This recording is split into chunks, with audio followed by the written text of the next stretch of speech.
Owner Maria Miller says it's great to see progression in the state and in the lottery, but she hopes their clientele are still faithful and continue coming into the store. Impulse buys are a huge part of the convenience market, and that's something that we cater to. So when we get foot traffic for lottery, oftentimes people do grab a pop off the shelf or a Hostess cake here, and they'll buy something along with their lottery purchase. And so we rely on those impulse buys. And so we're just hoping, like I said, people still come in and do lottery in person. Neely's is one of the top lottery retailers in West Virginia. Jackpocket has launched a desktop application that allows users to place ticket orders for Powerball, Mega Millions, Cash 25, and more from the convenience of their computers, mobile phones, or tablets. The Weirton Fire Department is adding to its force. Officials swore in a new probationary firefighter yesterday. Dominic Moretti took the oath of office in front of family, friends, and new co-workers. Moretti is no stranger to this line of work. He has been a volunteer firefighter in Pennsylvania since he was 16 years old. He also worked as an ER tech at Presby. We do have a correction for you on a story we ran yesterday. The 4th annual Ohio Valley Easter egg hunt is happening on Saturday at Red Devil Stadium in St. Clairsville. There will be 5 different age groups of kids ages 1 to 15. There will also be a special needs group with everyone receiving a prize. This year, the event will include food trucks, costume characters, balloon animals, bike giveaways, and of course, the Easter Bunny dance party. How fun. There will also be an adult charity egg hunt with all money going to a Special Wish Foundation. We do this rain or shine. It is an awesome event from beginning to end. The Easter Bunny dance party, we have prizes, we have sponsor booths that are coming, and they're all doing activities and games. Dress warm, bring some bags to collect some eggs, and enjoy the day. Unified Bank's proud to be a platinum sponsor here at the Ohio Valley Easter egg hunt. You know, we care deeply about the people and communities that we proudly serve, so it's really great to be a part of. Now, once again, the event is Saturday. Registration is free for kids and $25 for adults. To register, all you have to do is go to www.ovegghunt.com. And don't forget to watch WTRF's special West Liberty celebration of a great season from the ASRC Thursday evening at 7:30 p.m. on WTRF ABC Ohio Valley. Well, are we going to see any more rain and wind this week? Adam has those answers in your full forecast right after the break. We'll be right back.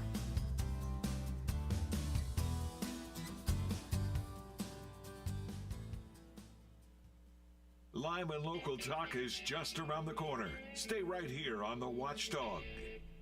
It's that time of year. This March, take your first shot at college hoops with FanDuel Sportsbook and get 10 times your first bet amount in bonus bets up to $200. That's right, just bet $20 on the bracket and you'll land $200 in bonus bets, win or lose. That's $200 you can spend betting everything from the money line to the point spreads to that 5 versus 12 seed matchup you've been eyeing. All on an app that's safe, secure, super easy to use. No better place to bet the tournament than FanDuel Sportsbook.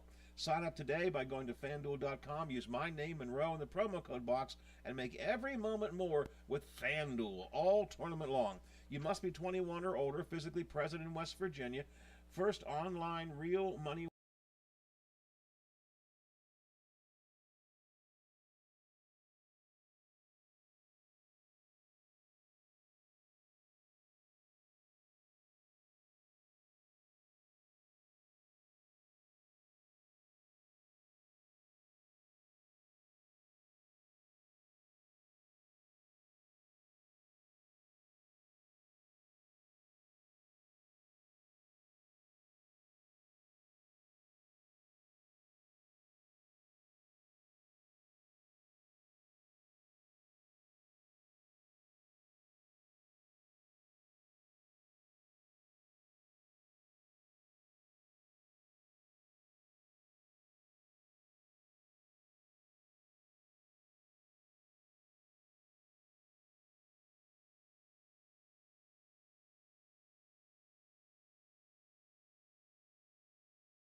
All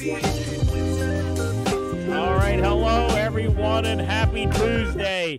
It's a beautiful day out. It's a little cold out there. It's at least as cold here in the studio. But we are back here to your regularly scheduled program. We are the Pine Room Podcast here on the Watchdog. Matt will be joining us here after the bottom of the hour, or after this half hour, and he'll be back for the bottom of the hour, and to be back in the at the skipper's chair here in a bit. But for now, you got me behind the glass, Coach, and Jared at the studio table. But we are happy to be here. We're excited to bring you another show of the week, hopefully to start your week off well. If you're driving, maybe you're at work, maybe you're at the house.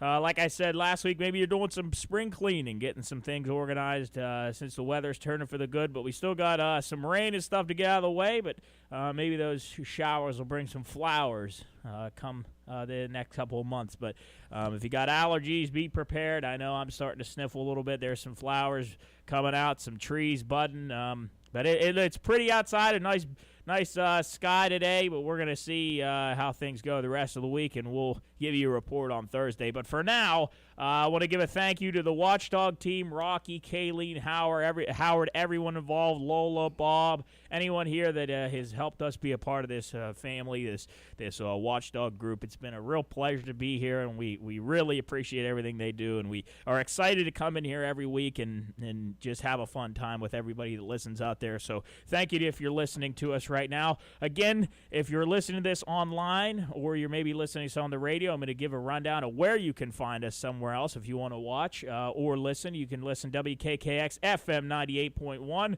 AM 1600, WVLY FM 97.7 or AM 1370, or you can go to the watchdognetwork.com and listen online, both from WVLY or WKKX. And then a recent addition, you can go online to our podcast site, YouTube. You can go to the Pine Room Podcast on YouTube and watch us live here in the studio. You can chat with us in the live chat and just look at us here in the studio, put some faces with some names, and get to know the guys here. If you're home, if you got a phone with you, if you want to watch us live in the studio, you can do that at YouTube at the Pine Room Podcast. So go check that out. And if you're on our social media, you'll get some links to that eventually. But a couple things to go through. We're the Pine Room Podcast. We put a show out every Thursday. We've been off and on the past 2 weeks because we had a lot of stuff going on with radio and with our new, we had a great week this past week with our Live from Evansville with E.J. Shadzinski. We had a great week, which I'm going to thank the sponsors for that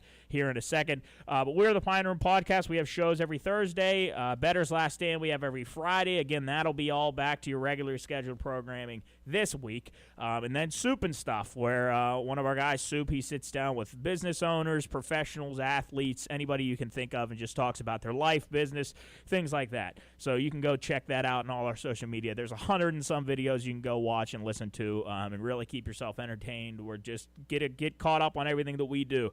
If you haven't yet, follow us on social media at the Pine Room Podcast, and you can send us an email at contact@thepineroompodcast.com. We really like interaction, so if there's anything you want to hear us talk about, or you want to just ask us questions, maybe you need something, you have a recommendation for store apparel or whatever, you can send us an email, or just tell us how good we're doing or how bad we're doing. Either way, we want your feedback on whatever it may be. You can visit our online store. We're getting ready. I've been pretty busy with this radio stuff and the podcast stuff, so I'm trying to add some new things to our store. So keep an update for that. You can go to the pineroomshop.com. That's the pineroomshop.com. You can see, you can get yourself a long sleeve shirt, you can get yourself a hoodie, you can get yourself a t-shirt, different designs. We have some holiday stuff in there that comes in and out, so if there's any seasonal things, any seasons coming up, like if I think Easter's around the corner, so we might put a little rabbit, like a rabbit logo with an Easter egg, might put, say, in an Easter egg costume or something like that, or whatever. But keep updated with that. Go to thepineroomshop.com and check it out and get yourself some gear. Well, that's it for my spiel for the intro to our show. I do want to give a shout out to all the sponsors that were part of the Live from Evansville, the segment that we did that was really awesome, and we appreciate everybody that listened to that and followed along. Thank you to E.J. Shadzinski for doing that and going out of his way to put this all together. We were on a short time schedule, but we had a really good time. And everybody, all the guests that were on, we want to thank everybody. Coach is going to go ahead and read these because I don't have a sheet in the booth. So, Coach, go ahead. Yeah, once again, EJ, we've said it over and over and over again. What an outstanding professional job he did, not only with the broadcast of the games, but giving us updates, previews, recaps, interviews, just the whole thing. So, and we are going to have EJ on the show on Thursday. Not sure exactly what time. Probably like in the 1:30 to 2 half hour, or 1:30 to 2:15. I know he's got to pick one of his children, I believe, up at school at 2:30 at Wheeling Park. So we're going to have him on, and he's going to just give us an overview of what the experience was like. Talk about the game, talk about the final game, talk about obviously the breaking news on Bryce Butler, and then the future for both teams. Coach Crutchfield's Nova Southeastern national champions, and then our runner-up Hilltoppers of West Liberty, and just give us some thoughts about how Evansville was. So thanks again to him and all the rest of our sponsors, which included Belmont Savings Bank. I want to throw out a shout-out to Todd Cover, great friend of the Pine Room podcast. He worked out with us, actually, in the Belmont Savings Bank Fitness Challenge a couple of times, brought his sons a couple of times. We had a great time. He's in much better shape, actually, than I thought he was. He did a really good job. So shout-out to Todd Cover and all the crew over at Belmont Savings Bank. Fronapple and Birkin Insurance for being a big part of it. River City, Jason Miller down at River City. He's a great friend. We've done a couple shows at River City. Have a great relationship with him. And if you want to be at a hot spot when there's an event in town, go to River City, because I'm telling you, place is jumping. We've been there for several of the big events here in the city, the Rough and Rowdy, the Tough Man, the not Fourth of July, Halloween, and man, that place is jumping. So River City, you got great lunch, great food over there. To Jason, the Highlands obviously just keeps on growing, booming. Things are really booming up there. They're getting a whole new branding effort going up there. The Highlands, they're always so supportive of everything that happens in the Valley. BKCTG, that's included with Diana Crutchfield, wife of the Coach Crutchfield. She had to be awful happy, and thanks to her group. The Dirty Dog, Pete Miller, great guy. He's got some really good things cooking up there and some new ideas. Actually, we're going to get involved with him a little bit more, but if Jarrett, you and Jub have been there many times, I'm sure you could speak out on behalf of the Dirty Dog. What a great guy Pete Miller is, and great wings too, right? Oh yeah, of course, some of the best in the Valley. Yeah, there's a lot of good wings in the Valley, but Dirty Dog ranks up there right with him, from what these guys tell me. The Robinson Auto Group, they're always so supportive of everything that happens in the Valley. The Preferred Legacy Trust Company, don't know many of those folks, but would love to get to know them because they're such good sponsors. Rich Lucas and his gang at Main Street Bank. Talk about West Liberty backers. I mean, man, they're everywhere for West Liberty, and actually the whole Valley. Main Street Bank, great bank, wonderful people. Rich Lucas, a good friend of WKKX, West Liberty. Paris Insurance, Wheeling Greyhound Kennel Association, that's Rodney Cooley and Steve Saris. Those guys are such great people and big supporters of things that go on in the Valley. Thanks to those guys.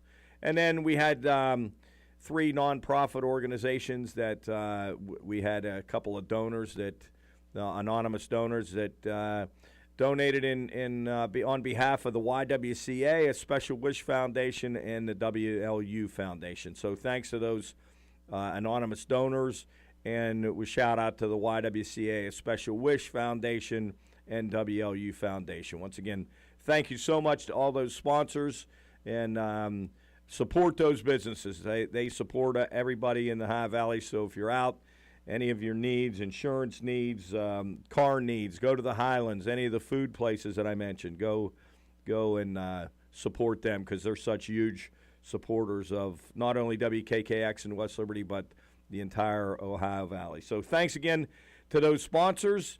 Once again, closing the book on the basketball season. Even though we will have EJ in here on Thursday, we are about to close the book on the winter seasons. West Liberty, tremendous run. Congratulations to Ben Hallett and his team on an absolute wonderful season. I mean, they got beat in the finals, but you know what?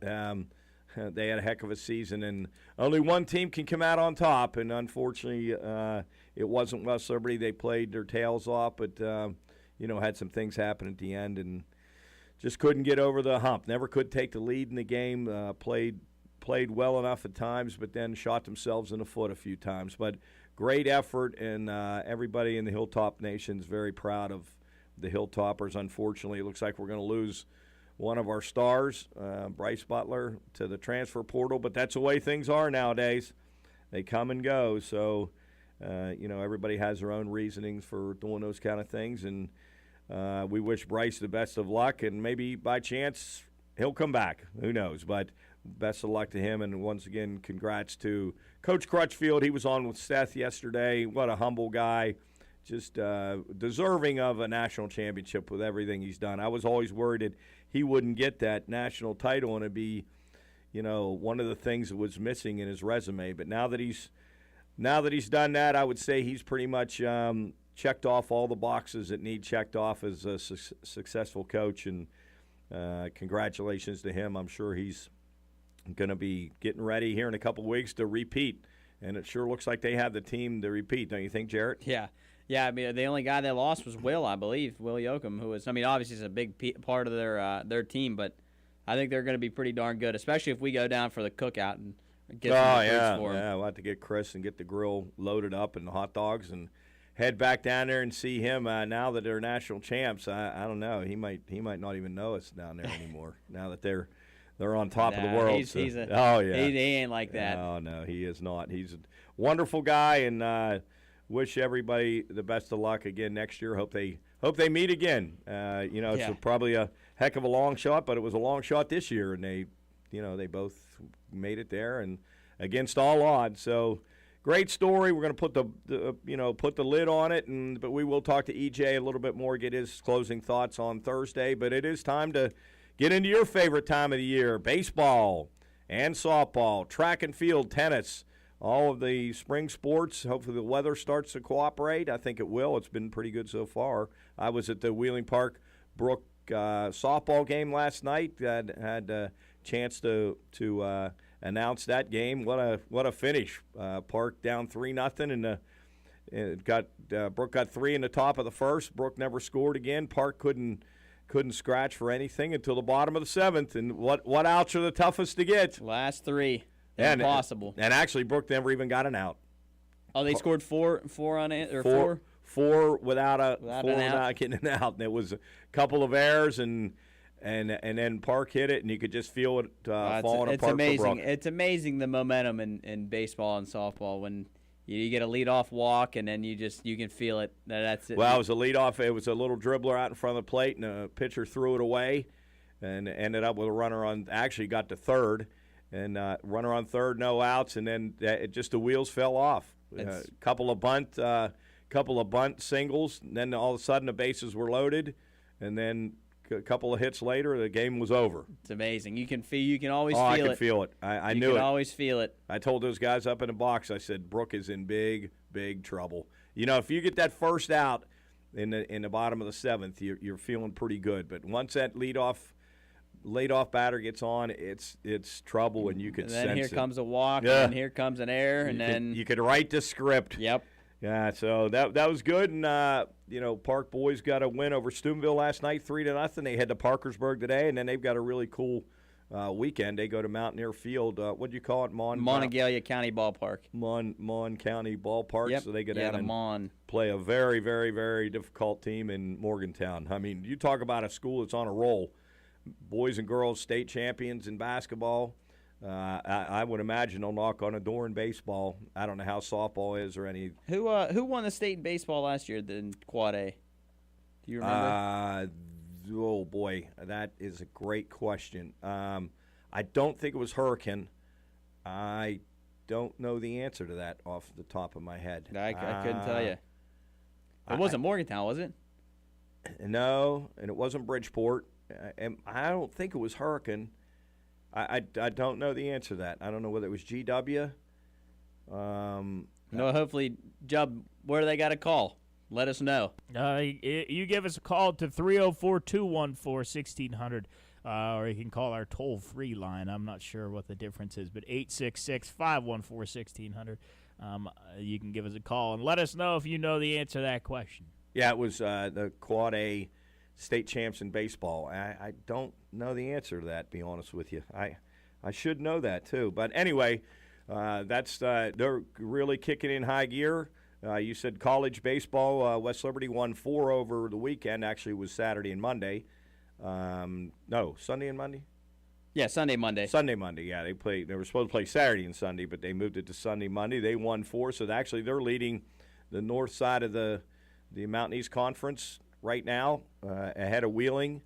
Actually, they're ahead of Frostburg too. Probably first time in a long time. First time in a long time, and they head south to Glenville and Concord this coming weekend. That'll be two tough places to play. Yeah, that'll be a challenge. Very tough places to play. But now Concord, they actually got turf, so maybe a little bit different. But man, I did not like playing there. I really did not like playing at Concord. I think that was a tough place to play. I think you played them when they had COVID issues, didn't they? Yeah, they did. We swept them. They had some COVID issues going because they didn't have the real good shortstop. Yeah, he was. That kid was very good. I can't even remember his name. I don't know, but anyway, those are kicking off, and we'll probably be talking a lot more baseball on Thursday. Probably talk a little here when Matt comes in, but talk some more baseball, and we'll probably have some baseball guys come on. We'd like to get an umpire on, talk about the rule changes.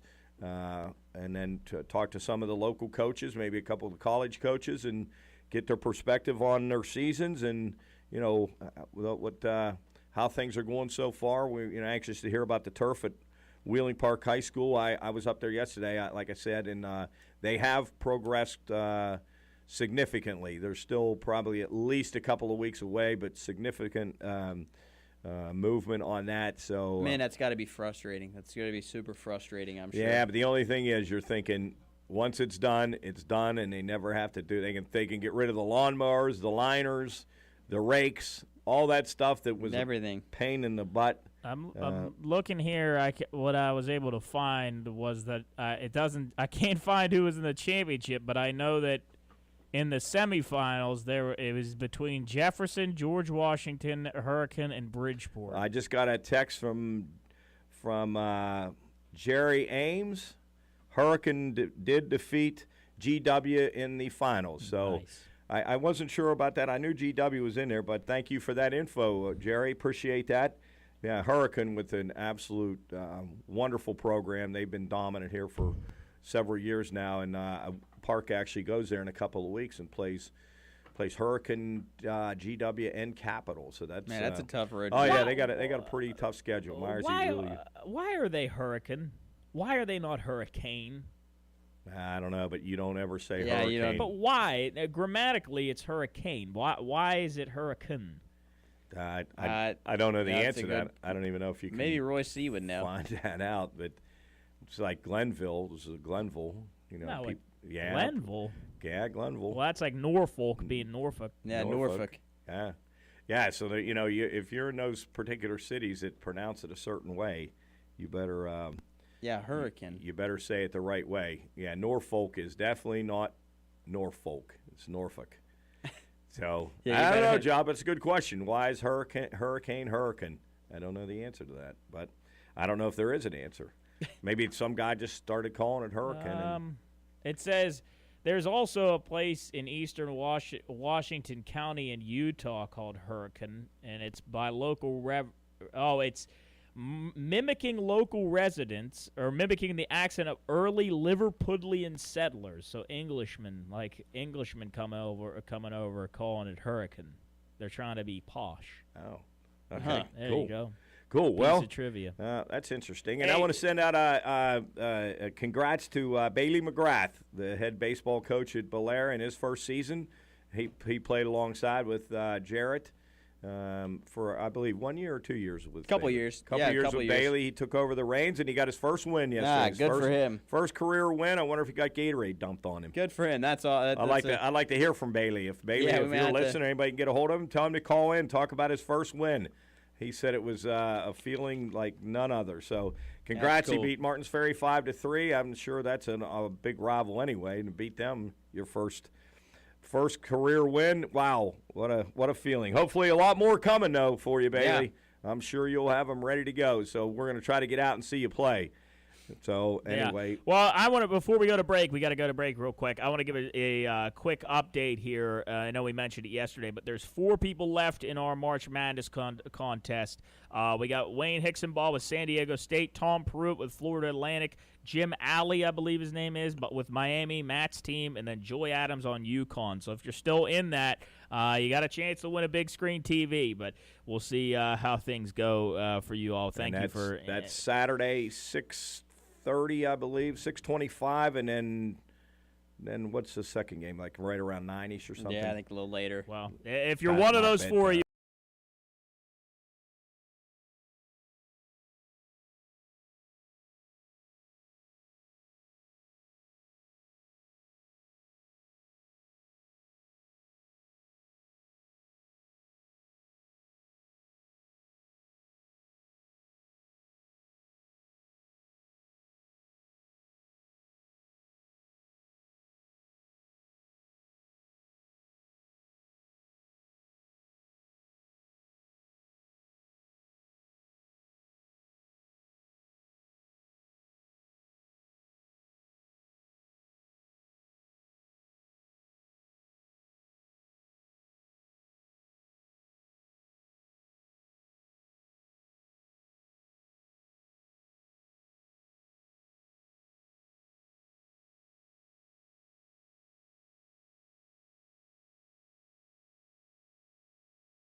All right, folks. Welcome back to the Pine Room Podcast here on the Watchdog. That's a little Island in the Sun by Weezer. A little good tune for you on this Tuesday afternoon. I'm going to kick it to the Admiral. He's back from his over river journey. He was trekking through deep valleys and wide rivers, and he made it back to the studio just in time for us to kick off some fun stuff. So, Matt, welcome back. Thank you. And some of the valleys are very deep out there, too.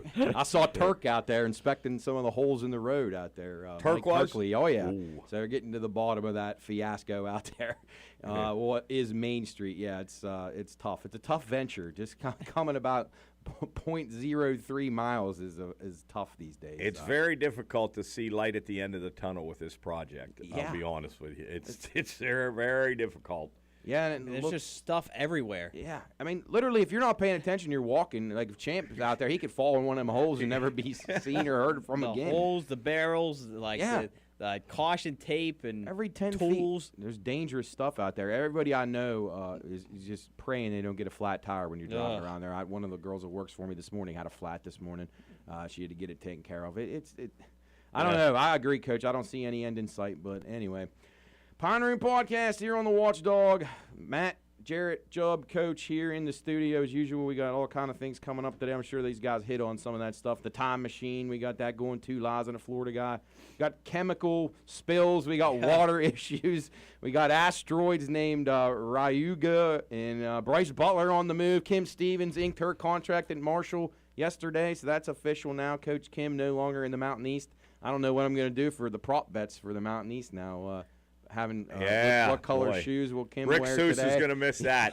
Yeah, the best statistician in the business. He's probably getting ready for the Pirates. Yeah. He still works for them, correct? Yeah, he does. Yeah, That's correct. Yeah, so he lost Lauren Macer and Kim Stevens, two of his favorite coaches in the Mountain East Conference, has lost them both. That's a big loss for the Mountain East Conference. Yeah, I it mean, is. congrats It to is. her, but, man, that's going to be because you know that a lot of those girls are going to defect now, and the poor person coming in following Kim Stevens, unless it's one of her assistants. I would imagine that Emily Stoller would be the head coach. That's what, you almost got it. Glenville's a place that they get behind their people, and she's going to have an immense amount of support for how good of a career that she had, and then her sister. I would assume one of those Stoller girls if they're and they played for Kim and then coached under her, so I'm sure they absolutely know. But she might want to take them to Marshall with her. So I don't know, because you need people that can recruit, and that's a key thing. And it's Division I's a whole different ball game. That's a great question. I'd like to find out the answer to that here in the next couple of weeks to find out who will. Well, I'm sure they're going to. Glenville is on the move already. They may already have had made their decision. But I'm sure they'll try for one of the in-house. I would think. Yeah, that's Glenville. Kind of a tradition for them to keep it kind of in-house. And then being as I said, they played for her and coached with her. They absolutely know the entire system, so they know what kind of players to recruit. But if they lose all their in-house people, then the dynamic changes immensely. Did you think that Glenville, like their athletic department, probably had an idea that she was going to leave? I think after she won the title last year, I don't know what else she has to accomplish. Yeah. So you're right. I mean, she's done everything. I wonder if the Morrises tried to keep her there, because I heard they had done some things to keep her there to begin with, to keep her there this year. Right. And I just wonder if when they found out that she was really considering leaving, if they tried to up the ante any, or if they knew that it was inevitable that she was going to leave. Good job by Marshall getting her locked up before WVU maybe got her, because they got coaching vacancy down there now too. So so I'm going to be interested to see. Do you think she can run this style of play at that level, and find that many D1 players who buy into it and can are athletic enough to do the things she likes? I don't see why not. Yeah, it's going to be an interesting experiment, because you don't see anybody doing this. Nobody. And the whole structure of Division II basketball is different compared to Division I, as we talked yesterday. Just an example of it is just TV. And you have so many more media stoppages during regular season games than you would in the Mountain East Conference. I think they have 1.5. So now it's a whole different thing. So I don't know. Maybe it works in her favor. She can actually get her better players rested quicker now. And I don't know. I hope she'll do well. I do. I think it'll be a good experiment, and also, it reminds you of like Coach Crutchfield when he, took things that went south. Maybe he'll make the move to Division I. Now he's accomplished everything he needs to do. I don't see that happening. I don't either. I don't. I mean, I see what you're saying, but I just don't see him. I mean, I don't know why he would leave Nova. I mean, yeah, well, he he's gotta- said unless there's some place in Hawaii or some really nice beach. If there was a place near his house in South Carolina, though, maybe he'd think about it. You know, one of those like coastal Carolina or somebody. Is that where he lives? He's got here? a Sunset Beach or something in Okay. South Carolina. Yeah, he's got a house there. That might be. You never know. If you keep him in the warm weather, though, because I know he doesn't want to go back. He don't want the He cold. had enough of his cold, so he's ready to stay in the warm climate. But Well, that'll be only time will tell. But I can't imagine him anywhere in the near future leaving Nova. But yeah, I would doubt it too. Yeah. But I don't know. Hopefully, Coach Kim does well. We'll be pulling for, be watching. What if Marshall. Spolster came to Crutch? You're right. He Yeah. goes to the Heat. Maybe he's the next Heat he coach. definitely isn't I don't going know if he there. wants to skip a step and go to the NBA because Ugh, that's deal with that. dealing with that every day. Speaking of that, it is NBA MVP stuff. So they have the game last night that's supposed to decide the MVP, Joker versus Embiid. And Embiid doesn't play. Well, they were just hammering him on that. What is the matter with this guy? And they said he might not even be hurt. He's crying about not being the MVP the last 2 years, and he doesn't show up in the game that he needs to. I think he ducked the game on purpose because I think he thought they would lose, I think he thought that would be the end of it. Well, they said the big telling tale would be if he plays tomorrow night. If he sits tomorrow night, they say maybe he's injured. Well, I think he made the if he plays, the then vote even easier than it already was. You vote for Joker; he's the best player. Just get it done. Because honestly, Giannis is the next best player, and Embiid is so soft. He doesn't ever win games, big games. He folds and disappears in the playoffs. I don't like that guy at all. I think he's a loser, just a born loser. Okay. He reminds me of what LeBron used to be before he started chasing titles. He'll go somewhere. He'll leave Philly and go team up with somebody. That'll be his only chance to win because he ain't winning as the number one dog. I can't believe he didn't play last night. Hey, speaking of NBA, I think our friend Zach is listening right now. I just wanted to bring this up because this is amazing. You guys will feel this one. He had a bet last night. Oh yeah, you're horrendous. Bad beat. Oh, if it's involving the NBA, it's the NBA. So he has a 1, 2, 3, 4, 5, 6, 7, 8 leg parlay. So he has all these in Ingram threes, McCollum threes, DeRozan threes, Leonard threes, Gordon points, Jokic points, and then Jokic rebounds. So all he needs left is Jamal Murray to score 20 plus. He has 19 points going into the fourth quarter. He needs 1 point. 1 point. He played the entire fourth quarter. He played the fourth quarter and didn't score? The entire fourth quarter, and it was a close game. He never scored. It's impossible. Wow. Yeah. Do you think there's some powers to be at that? I mean, just the betting gods. I don't know. But that happens a lot, and you think you're home free. I mean, that's nuts. I mean, a guy who has the ball in his hand that much never even gets fouled, never touches the ball in a position to score the whole quarter. He played. It's not that he didn't. No, even I know. He Yeah, I mean, played. he's not going to come off the floor a lot in a close game. Yeah, That's unbelievable. So we feel for you, Noel. Wonder if he took any shots. Wonder how many shots he took. That'd be interesting to know. That's the thing. If he didn't take any shots, No, somebody's you're right, whispering Job. That in his seems ear. suspicious, but I don't understand what the reason would be. There'd be no reason. I don't know.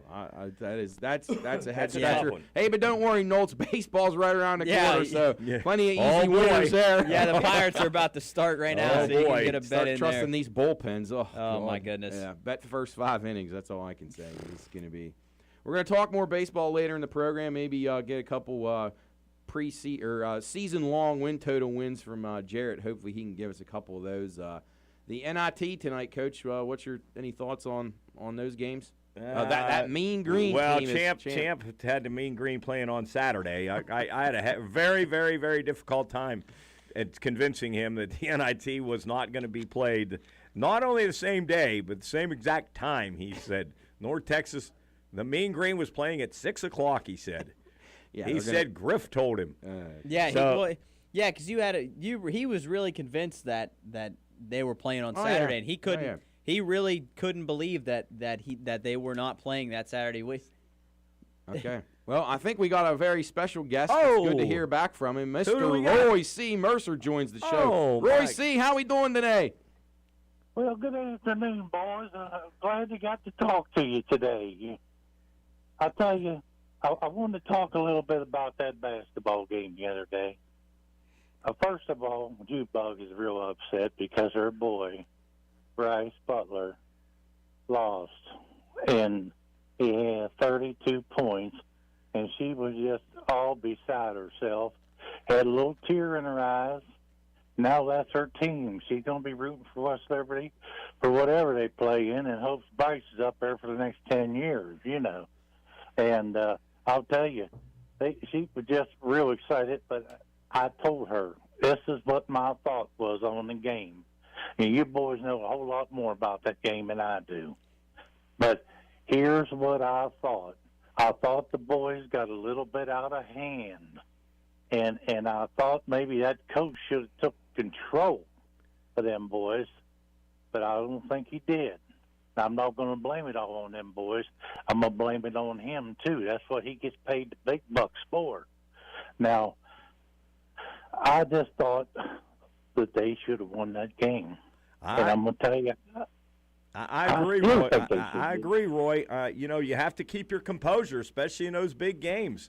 And they lost their composure, and that absolutely cost them. I'm not saying, as you said, it didn't cost them. Didn't cost them the game, but it sure gave Nova a bunch of chances that they didn't need extra chances. So I'm with you, Roy. I think that coach has to be in there. Well, I think he has to accept some of this blame for that, letting them boys get out of hand like that there, and I know it was a lot of hot tension in that game. I mean, it was a big game, but the coach versus the student there, and I looked at it. I just said, "Oh my God, I can't believe these boys are going to get beat. They deserve to win this title. They've worked so hard, and I know that other team did too." But that don't mean nothing, because we're from up here in West Virginia, and we want our West Virginia teams to win. We don't care about them Florida teams. You know what I mean? Well, that's true, Roy. And I bet Junebug. I bet she was really cheering her team on during the game. We just could never take the lead. Well, I want to tell you this. Our trailer was rocking down there in Parkersburg. She was jumping up and down, hollering and screaming at the TV. And her nephew was there from up there in Cameron. And, he was jumping around too, and hollering and screaming. The boy ain't got many teeth, you know what I mean? But he just doesn't dress up real well. You know what I mean? Yeah, we had another caller call in, and it's happy to see you guys at. I believe that was a Bob's Lunch they saw, and yes, there was a big fella there. Yeah, he saw your nephew, and he didn't elaborate too much on his looks. He didn't have much to say about it. He said he ain't much of a looker. Yeah, well, and he ain't much of a thinker either. You know what I mean? He's the boy just ain't got too much going on for him, And I'll tell you, I hate to say that about her nephew like that. I bet he's a sweetheart, though. Oh, he's a good kid. He likes his Uncle Roy real well, Does he help you? Does he help you around the trailer court there? Some like pick up? Oh, yes, he does. Yes, he does. He wants to do everything he can get his hands on. His mom and dad never worked much. They kind of worked around the yard on the cars and stuff like that. Always greasy and all heck. You know what I mean? His fingernails, I don't know if they've ever been clean since he was a baby. You know what I mean? And he's just something else to see. But he likes West Liberty too now, because Junebug does. And so. He was down at the trailer all weekend and jumping around with her, and of course he took him down to work down there at the 7th Street McDonald's down there, and they kind of make a little fuss over him a little bit down there. Well, they probably take good care of him though. Probably everybody probably looks out for him. They know he's got a couple issues, but it is what it is. Yeah, he's just one of them boys that just ain't got much background at all, I mean, just doesn't do well in school, He might not be the sharpest knife in a drawer. Well, I got to tend to agree with you on that, you know what I mean? Yeah, Well, his mom and daddy ain't real smart either. Well, Roy, see, now that basketball's over, what's the plan now? I know you guys are big sports fans. You love that basketball Wheeling Park girls team, and then you love this West Liberty team. Now, what's next? You just enjoy the spring. You follow any teams? You like baseball, or what's next? Well, I tell you, I think I'm going to follow a little bit of these West Liberty baseball team up there. I've been looking a little bit of that stuff up there.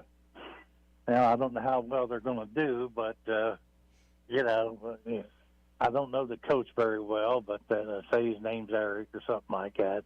But I hope that them boys can do a little better, you know what I mean, than they have been doing, get them a nice, good winning season there and, and beat some of these teams up around here and out there now. So I do go over once in a while over Fairmont there and watch them play a little baseball. They got a nice little team down in there. Yes. Yeah, all right, Roy C. We'll keep an eye on the Hilltoppers and the Falcons as the season goes on. Thanks for checking in with us. Give our best to Junebug, and we'll talk to you probably sometime next week. Well, boys, I want to tell you, I'll give you a holler next week, and I love you from my heart, and so does Junebug, too. But she likes that Bryce boy a little bit better than you guys. But, well, you send Junebug our love. Well, I will. And she's probably listening down there. Hi, Junebug. We love you, Junebug. Oh, my God. We love you, Junebug. Get her in the house. All right, Roy C. Take care, buddy. We'll talk to you soon. Thanks, pal. Always have a good one. All right. Thank you, buddy. Bye, Roy. Boy, he's just a genuine guy. And he is. The only. Takes good care of his nephew too, doesn't he? Yeah. Yes. What was his name? He didn't reveal. I guess we should have. Bad job by me. We can name. What can we name him? Well, we'll have to wait. What do we name him? Well, yeah, we'll name him. We act like we're naming a puppy. We'll name him here in the studio. His name can be. I don't know. Rolf. Boise Mercer. Joy. Rolf C. Hey, Jub, you draw a picture of what you think he looks like. Yeah, Jub, draw a picture. We'll put it on the on the stream here. Perfect. See what he looks check like. that out. WatchdogNetwork.com for that drawing. Yes. Yeah. All right. You guys We'll mentioned the Final Four teams. I heard Jub say Wayne Hicksonbaugh, Tom Pruitt, Jim Alley, and Joy Adams all live in the March Madness contest. Down to the finals here. Hey, let's go back to NIT before Roy C. called in.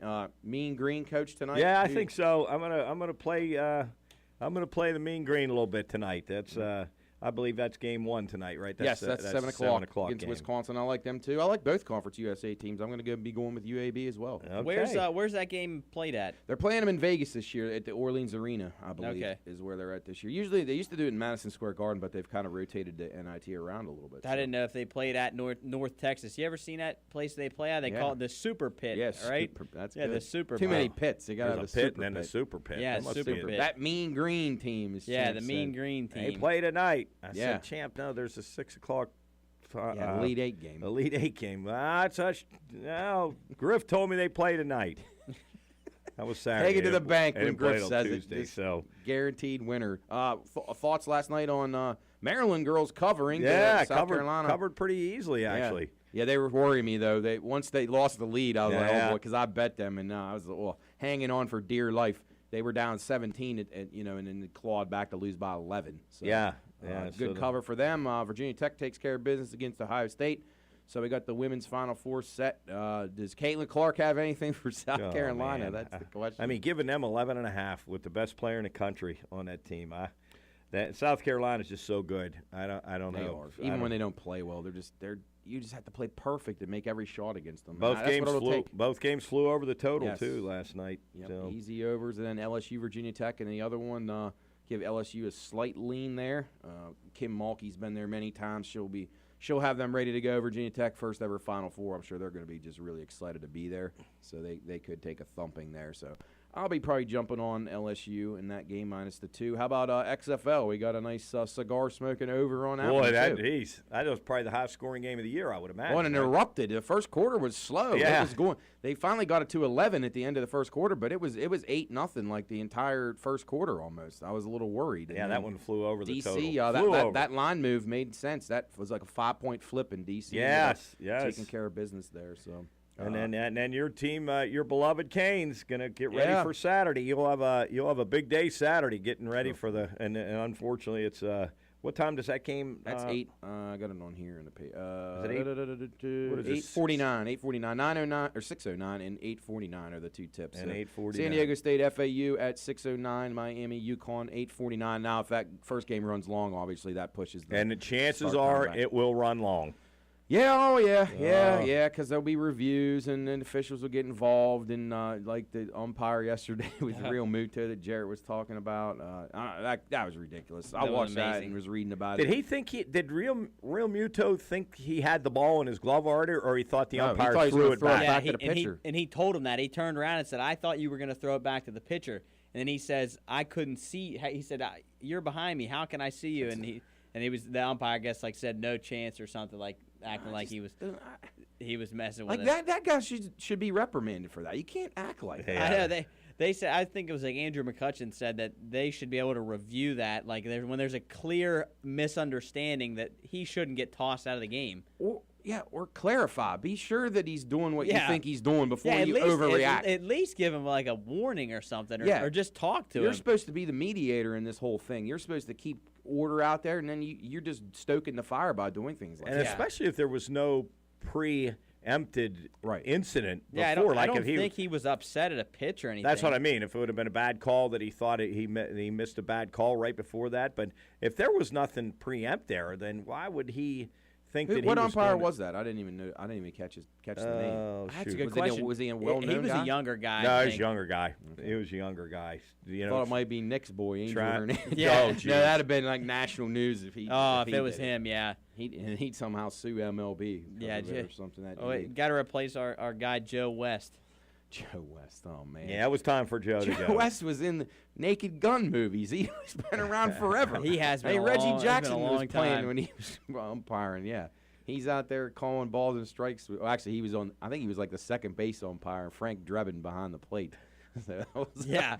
that was one of the. If you haven't seen that movie, folks, Oh, you my want a Lord. great. I know it doesn't seem like a baseball movie, but that's. But it's sometimes they definitely play it on MLB Yeah, they Network do. in They the do. summertime. They do play it on MLB. Because it's just that baseball scene between the Enrico Palazzo and the guy falling out of the upper deck, That's or the lady. It was a lady. amazing. Reggie amazing Jackson going to scene. shoot the queen. I mean, Yeah. that's great stuff. Job, you like that movie, don't you? Naked Gun. Yeah, of course. I haven't seen it in a long time though. Then he lets OJ go, and he's in the Nordberg down the Nordberg goes steps. down and then flips out over the railing.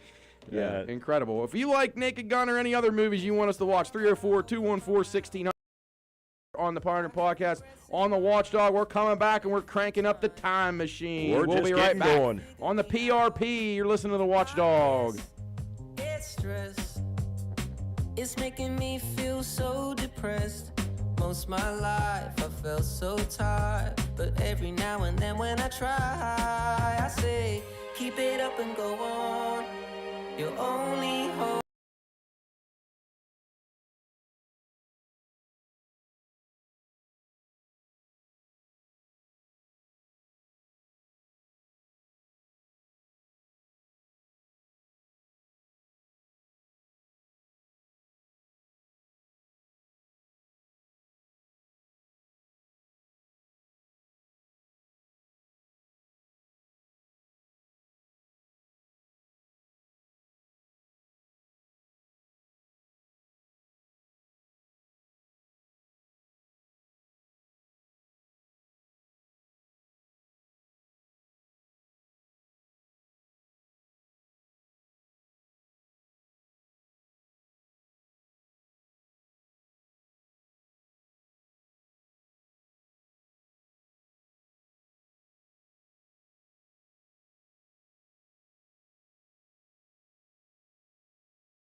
mix of clouds and sunshine. A daytime high near 69. Mostly cloudy through the overnight. A low near 53. Chance for scattered showers around for your Saturday. The views and opinions expressed on the following program are not necessarily those of this station or its sponsors.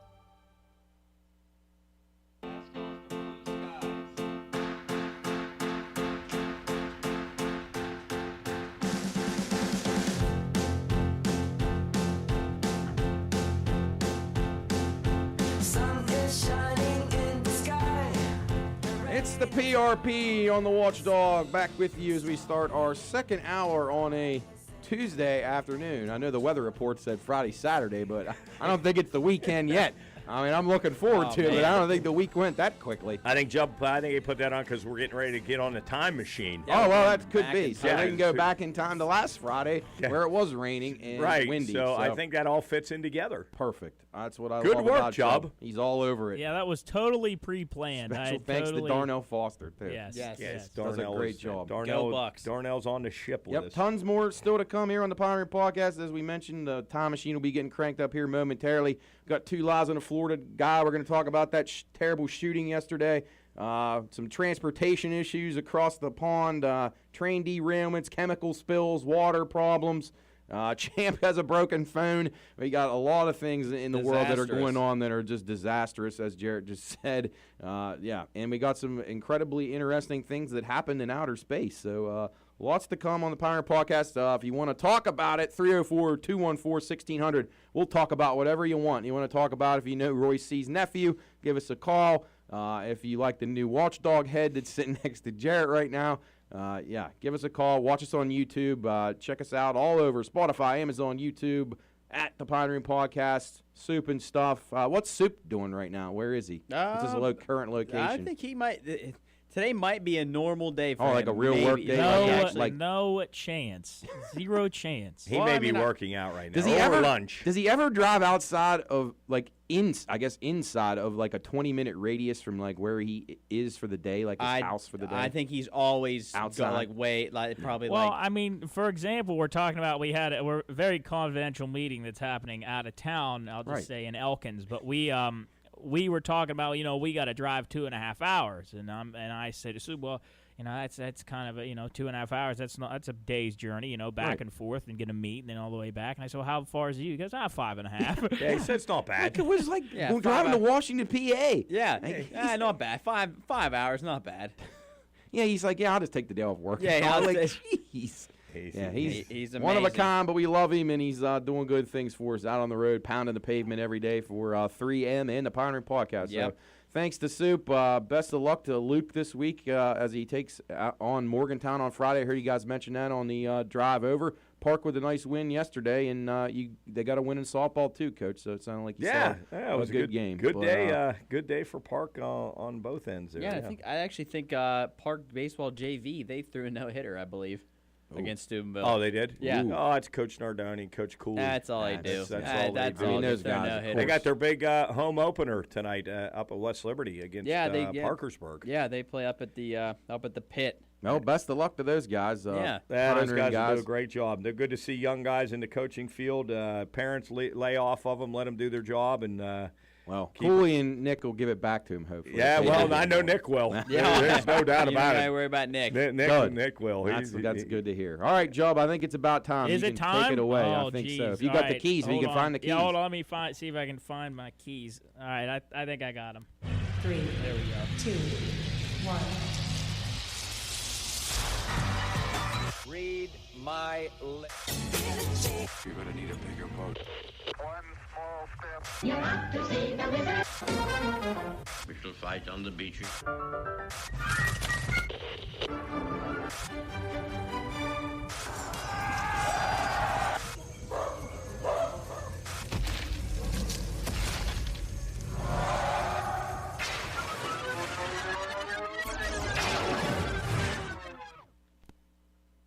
I think we made it. I think we made it. Where are we? It looks early. I don't see any steel. I don't see must any. Be. No. Yeah. Well, no, then we're going ahead in time. No, last Friday. Oh, last Friday. No, okay. about a year ago. Oh, okay. All right. Anyway, Matt, why don't you go ahead and take us away? Where All are right. we at? We are at March 28th. That is today, right? Yeah. That is today. But in 37 A.D., Caligula accepts the titles of Principate, making him the third emperor of Rome. Who were the first two before him? His dad was, I think, Gaius Germanicus, and then I'm assuming it's Julius Caesar. All right. Let's see here. The first. No, maybe he's So began the Roman Gaius. Empire. Julius Augustus. Yeah, there you go. 27 His BC dad to was 14 A.D. Then Tiberius from 14 to 37 A.D. Then you're right, Gaius Germanicus. Yeah, and that's Caligula. Caligula's his name. I think that was like almost like a slur towards him. It called it little boots. I think is what Caligula means, and he's kind of a madman. So hopefully his historical run didn't last very long. Yeah, so I was gonna he say ended up being assassinated. Yeah, 41 A.D. was when he kicked the bucket. He was kind of a madman. He tried to put his horse in the Senate, and he was had some interesting incestual relations with his sisters. And man, he's a different kind of guy. I don't know how well he'd do in today's world, but we'll see. But shout out to Caligula. Great work. Yeah, his full name was Gaius Germanicus. Gaius Julius Caesar Germanicus. Okay. Yeah, I knew he had like 4 names. Yeah. So, yeah. Weirdo. Yeah, Roman times. What a time to be alive, I'll tell you that. Going into the Colosseum and watching people fight to the death. And animals killing each other. Hey, I think Coach should take this next one because I know how dear this is. Coach, fire away. The greatest show on earth. Yeah. Formed by P.T. Barnum and James Anthony Bailey, the circus. Barnum Bailey Circus. 1881. Yeah. That was that Tom Thumb? Yeah, he was in that. He was in one of PT's things. I don't know if it was when they formed the greatest show on earth, but leading up to that, he was in the PT Barnum Freak Show. Yeah, he was the leader. He was. That's awesome. They rode him out on a horse. He was the lead character. Yeah, that we had a lot of fun with that down at the penitentiary. That talking about that whole crew, Tom Thumb and his gang. That was. Wonder if we can get any of Tom Thumb's ancestors, or well, not ancestors, but relatives. The most incredible family tree I've ever read, if that's real. He has. All the presidents. He's like related to 4 presidents and like Nobel Prize winners and stuff. Amazing. I don't know how that happened. Tom Thumb. Yeah. Tom Thumb. Yeah, the circus was a lot different back in the day. It was really wild back in the day. Well, I mean, it almost takes the place of like TikTok and all that stuff nowadays. You didn't have all that. Yeah. So these people were How was loving your to go to this. entertainment? Yeah, I mean, things you never would have seen. I loved going to the circus as a kid. Oh, it was Thought great. It was really neat. I've never been to a circus. Well, they before. probably don't have them very often because of animals mistreatment. Yeah, they don't, and it's so much different now. Yeah. Those trapeze people, I mean, that was just. Yeah. I thought it was really good. It's like payphones. They're not around anymore. Right. We had a good discussion about that. A lot of good things the aren't circus is like a payphone. There It's you not go. around A lot of anymore. good things aren't around anymore, which is typical of our world. But yeah, P.T. Barnum and James Anthony Bailey. You know what else isn't around anymore? 1930, Turkish cities of Constantinople and Angora changed their name to Istanbul and Ankara. So good famous segue song, there. That was famous well song done. By who is this? Constantinople. Well, then there's Istanbul, not Constantinople. Yeah, I mean that's pretty good. That was cool. They came up with a song like that because I always thought that was fascinating. Teach people a little bit. Constantinople is now Istanbul. Really an important city, right?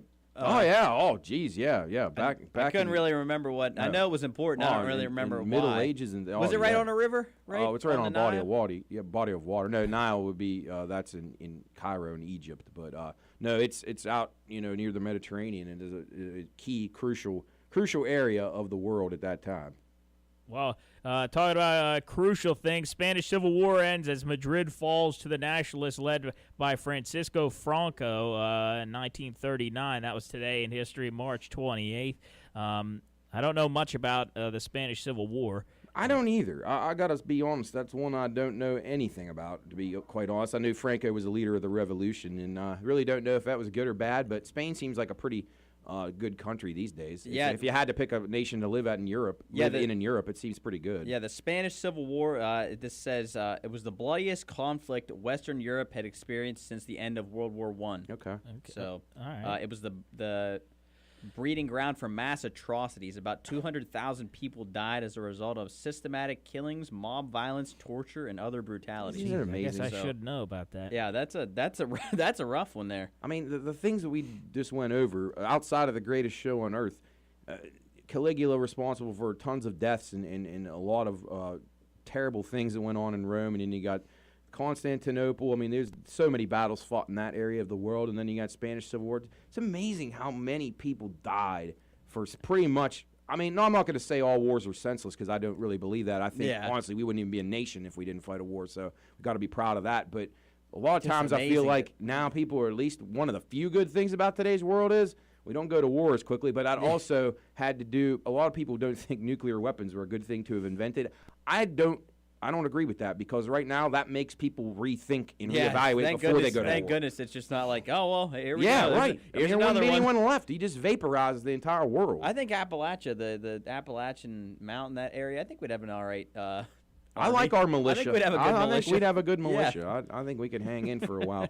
It would be, let's hope we never have to experience that. Yeah. Oh, goodness. All right, the next one, March 28th, 1990, Michael Jordan scores 69 points in a 117-113 win over Chris's Cleveland Cavaliers. That's a lot of points. That's a lot. Sure that's is. a little more happy than the Spanish. I mean, that's like a total for a team in some games, correct? Yeah. I mean, that Creighton game the other day was like, what, 58-57 or something? Yeah.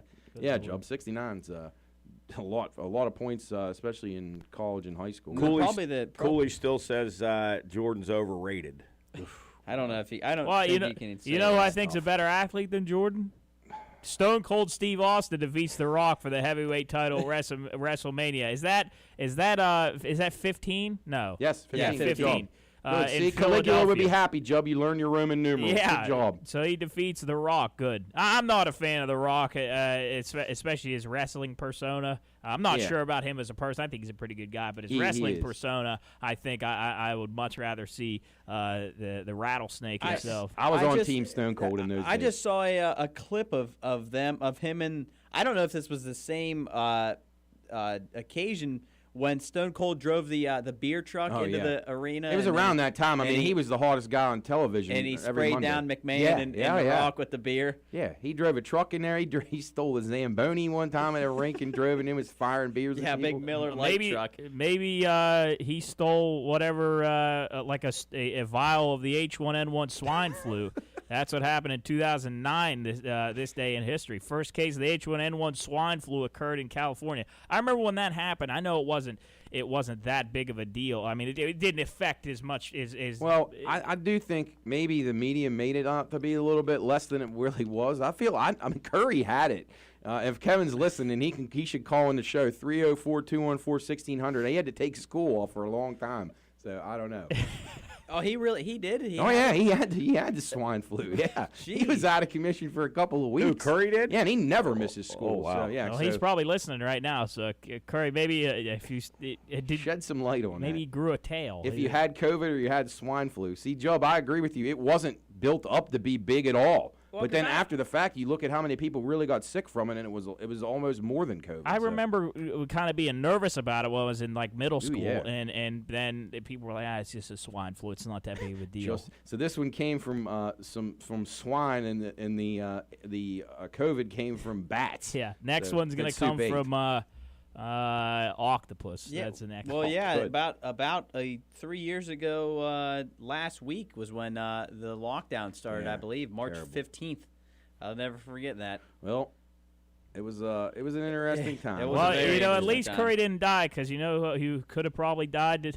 Shawn Michaels, yes. The Undertaker, defeats Shawn Michaels at WrestleMania. I'm not going to get this one. 26. Yes. There you Good go. job. Wow, okay. Boy, WrestleMania getting 26 in Phoenix. The Undertaker probably tombstoned him and then put him to rest. Yeah. Crossed his arms and stuck his tongue As you can out. tell, WrestleMania is coming up this week. Yes. A lot of anniversaries this week in WrestleMania. Yeah. So. Hey, well, while we're back here, let me hold on. Let me see if I can tune our radio dial here, because I want to see while we're back here what the top songs were I hope they're better than last time. This day in history. So I know that we're going to go forward to backwards. So starting from 2020, Jared, I know you're familiar with this song. This is Roddy Ricch. The Box was the top song in 2020, which I didn't realize that. I didn't even remember hearing this song, but I know that a lot of people like this song.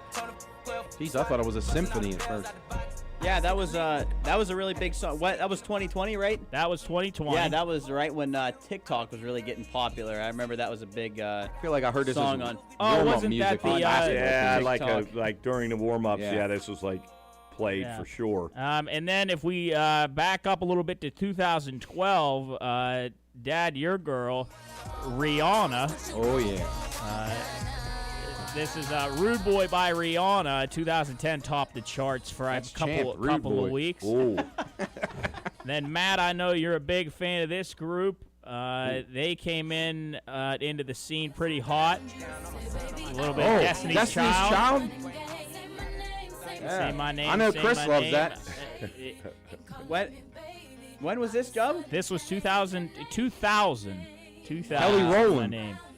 Yeah, say my name, and then we're gonna travel back a little more. Let me calculate it real quick.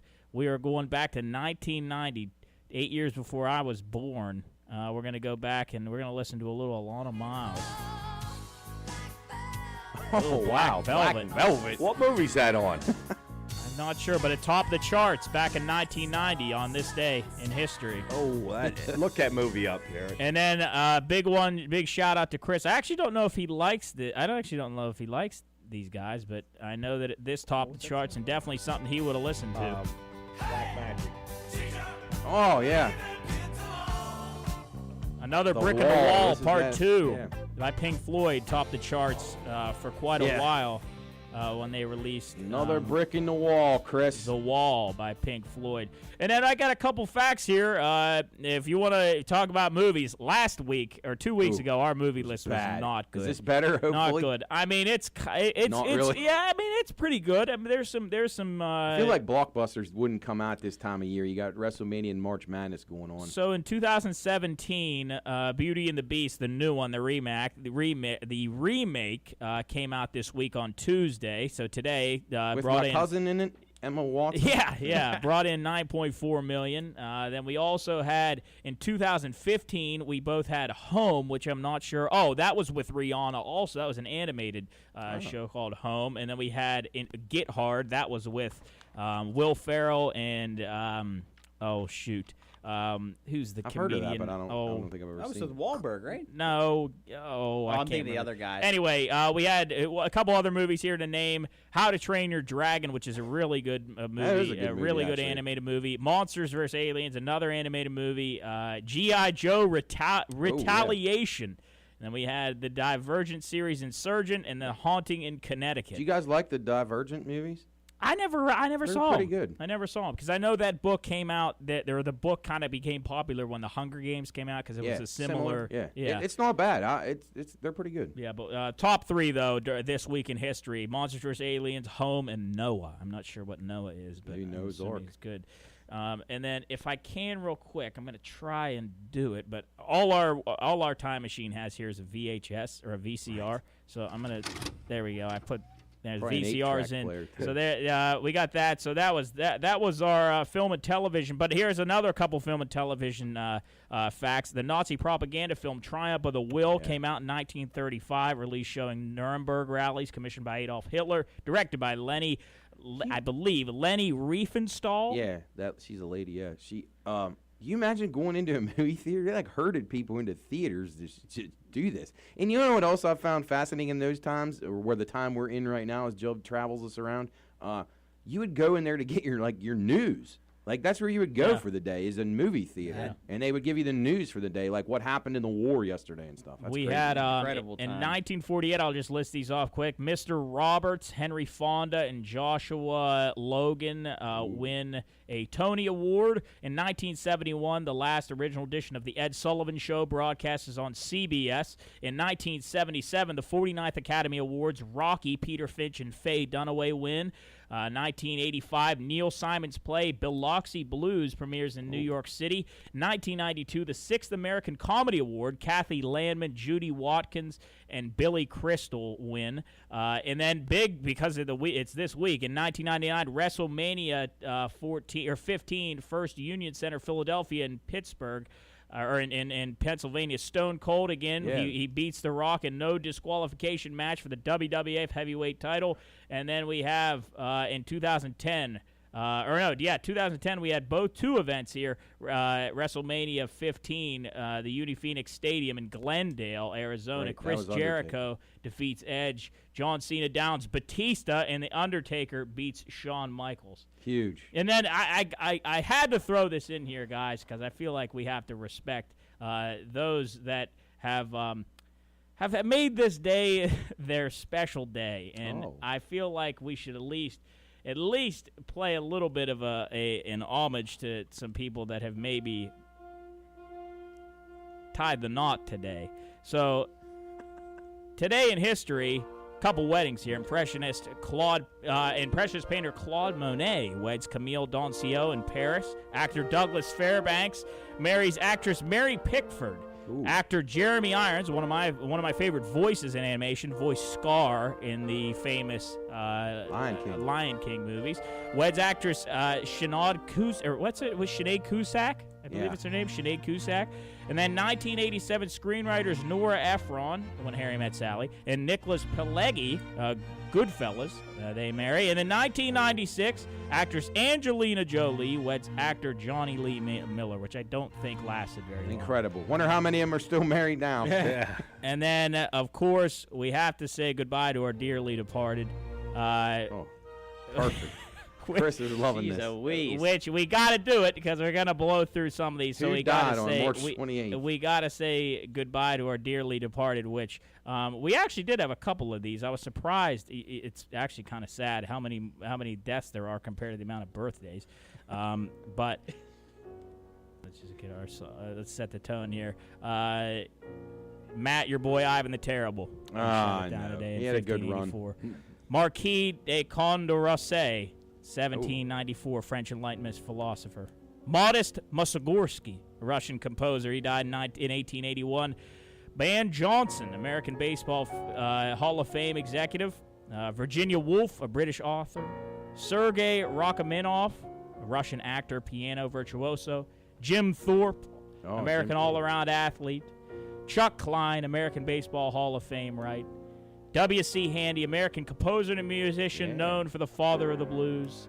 And then the late, the great 34th President of the United States, Dwight D. Eisenhower, passed away this day in history. But, hey, we got to wrap it up. And we got in style. Yeah, we got to wrap it up in style. If it's your birthday today, call in. Come on, give us a little love. Emily was 22 yesterday. And even if it's not your birthday. Happy birthday, Emily, yesterday. We'll give you a happy 22. birthday shout out. We got Rick Berry, 79. Rita McEntire, 68. Woo. Vince Vaughn, 53. Julia Stiles is 42, and Lady Gaga, West Virginia's own, 37. Matt, did you hear we're going to be seeing her as Harley Quinn in the new Joker movie? Hey, Lady Gaga. Real quick, guys, before we end, I actually looked up birthdays too, and I think we have one that might be more important than all of these. Umaga, the late Umaga's birthday. He would was have been on today. 2 lists. Huge. I wrote a couple down Who's here. Umaga? He was an old wrestler. And then Maxim Gorky, Russian playwright. I thought you'd like him. August, and then somebody close to all of us, August Anheuser-Busch Jr. Ooh. Oh, jeez. Brewing magnate. And beer then man. Reverend Bernice King, Martin Luther King's daughter. All birthdays today. She turns 60. Happy birthday to all those. That's a great list. All right, time.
We'll talk to you then.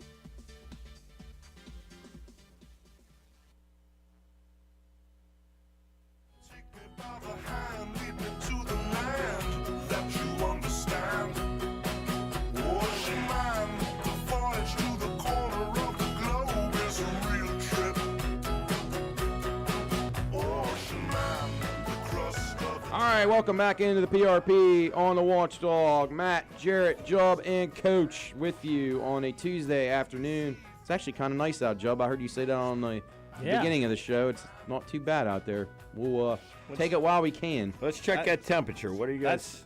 In the mid 50s. This song makes me just want to go to the beach. Ocean Man. Can't come soon enough for that. I'm gonna say it's 54. And we are looking right here, 48 it says here. Ooh. It's a mild 48. 48. With a nice sun. And I look, tomorrow and Thursday are good, 57, 53, but then the rain sets in on us Friday and Saturday. And then I was listening to weather, real windy again Saturday, sort of deja vu. Gonna knock power out and stuff. Hopefully some of them people, Rusty Davis was without power till today, he said. So I know, or maybe Kim tomorrow. Aunt Kim was without power on Saturday night, but Yeah, I think next week looks pretty nice though. Next week again? Monday 65, Tuesday 62, Wednesday 61, Thursday 58. Might be time to start. Looks like a little bit of storms getting on the pine Wednesday. rooms shaped up again. We got a lot of cleanup to do. Get the mowers out. Yeah, get the start getting pine room polished up. It feels like it's been a long time since we've been back in there. It's been a long winter. I know it really has been. It feels like we haven't been outside in Blame forever. the damn But groundhog. what does Ace says that he waits as long as he can to cut the grass because once you cut once it, you go and it doesn't. it's like a stop. beard. Once you cut it once, it Cut it just once, grows, then it grows again. grows. So Yeah. it won't be long though. We'll be cutting the grass. We'll be. Some people were cutting it this past weekend. Oh, yeah. Tommy said he heard a mower down his neighborhood. Oh yeah, Rodney cut. What about his. your guy's neighbor? Not Rodney, but the lady. I thought the it night was. mower. Honestly, I thought it was her, but I looked out and it was Rodney. But it was way too early. It was like 4 o'clock. That sounds like a the night mower. No, that's what. Coming that's to her a new name. theater near you. The We got night a mower. neighbor that honestly, I'm not lying, folks, that cuts her grass after dark every single time she cuts it during the summer. It's incredible. And there's sometimes when it's 10:30, 11 o'clock when it's literally pitch black. I have no idea. You get it's quiet. You hear the crickets going. You lay your head down on the pillow and crank it up. Here comes a long. Luke Doyle reports in that the night mower is in action. Luke's usually our reporter. It's bizarre. I don't know how she sees. I also find it funny when we're up there and if we're coherent by the 8 o'clock kickoff of the game in the fall, and here comes the mower. Oh yeah, the biggest game of the week. Oh, Ohio State, Penn State, and here we go. It's the weirdest thing ever. That's what you hear. There it is. Yes. Yeah, but like to a T. That's exactly right. I walk down sometimes literally to just watch her doing it. That's bizarre and a pitch dark. You got to do what you got to do. Well, why do you got to do it then? I don't know. There's got to be city ordinance right there. Like I mean, I don't know. You guys are out of the city though. Yeah, That's we are. the problem. That's right. They can do whatever you want up there. Yeah. So things will be cranking up in the pine room here for baseball. We'll get ready Perfect. for Buccos. We're in the bottom of the third, scoreless against the Twins. And in case you, for any folks out there, the Pine Room, Matt went over and Jubb went over all the things that we have to offer just on our store and the different platforms that we're on. We also have a unbelievably delicious burger at Generations. Our good buddy Luke DePlaga, we had a taste testing and naming of a burger. Luke brought out we suggested 4 or 5 different recipes, and he cooked them up, brought them out, cut them into 4s or 5s or 6s, and the whole group of us went out and tested them and came up with the burger that we all liked, that Luke approved of, and it's literally on their menu, on their permanent menu. It's called the Pine Room Burger. Describe that for us, one of you guys, Jubb or Jarrett. Jubb, you like burgers? So yeah, all right. Well, all right. Okay. Usually you describe it. I guess I will. Yeah, it's a really good burger. I'm a burger connoisseur, so I'm not picky about them. I'll eat anything. I could eat a shoe on a bun. But, no, as far as burgers goes, it's on Texas toast. Nice, thick Angus beef patty. You got some, I believe, pepper jack cheese. with smashed tater tots and then boom boom chipotle sauce all on Texas And toast. queso. Oh, and Yeah, queso. I queso. couldn't forget. Sorry. Yeah, the toast holds it together. And well. listen, you eat that, you're going to be full for a while. It is a tremendous burger. And then we've got really, really exciting news possibly coming here in the near future, within the next month maybe, that everybody can share in, because everybody in the Valley could be part of it. So we'll keep you updated on that. Actually, next Wednesday we're headed to Elkins for a meeting to possibly move on this endeavor. So really exciting news. Soup's working diligently on that from his home in North Carolina, but we're all From gonna his be, car. We're all going to be part of that, and we'll keep everybody posted. That's going to be really, really exciting if it comes to fruition. We'll probably know a little more next Wednesday, and hopefully report a little bit on it next Thursday. But stay tuned for that big news. Yes, But tons still ahead for the Pine Room. Geez, a lot going on. We got I forgot to mention this earlier. We're probably going to have Will Yoakum on the show on Thursdays. Awesome. So talk a little bit more about where he goes now in his career. He's done it all. So winning a national championship was great for West Liberty, great for Nova, and we'll talk to Will, see how that all feels. And he's a pretty popular guy. I talked to Coach Fee and Coach Smith yesterday, and they said their guys are getting a lot of media requests. They're they deserve it. They Absolutely. should get it. That's cool. Yep. They should get it. They need to enjoy it, because it's something they'll never ever forget, and something that nobody can take from national champs and the memories. I hope they're keeping track of everything they've done and keeping a log, and because man, in years from now they're going to just look back and say, oh my God. That they probably still haven't wrapped their head around what the accomplishment, especially undefeated. Yeah, that's incredible. Be undefeated, never lose a game in a season. That's and only lost one the year before. That's bizarre to think where it was when Coach Crutch took over, and then to go on. People down there, the administration and whoever hired to lure Coach Crutch in has to be like sitting back like, wow. Well, they told me the day they hired, I talked to their SID and their AD at length, and they said we really believe this is the biggest moment in the school's history. When they hired him, that's how confident amazing. they were in it. And not to get into that, but I thought West Liberty should have done a better job of trying to hang on to him. But anyway, that's a story for another day. But Nova knew they had their guy, and they knew that they were going to have success. I don't know if they knew they won a national championship, but those guys were incredibly confident when they got him that he was going to take that program to just an area that they've never been in any of their sports. And they've won national championships in other sports, but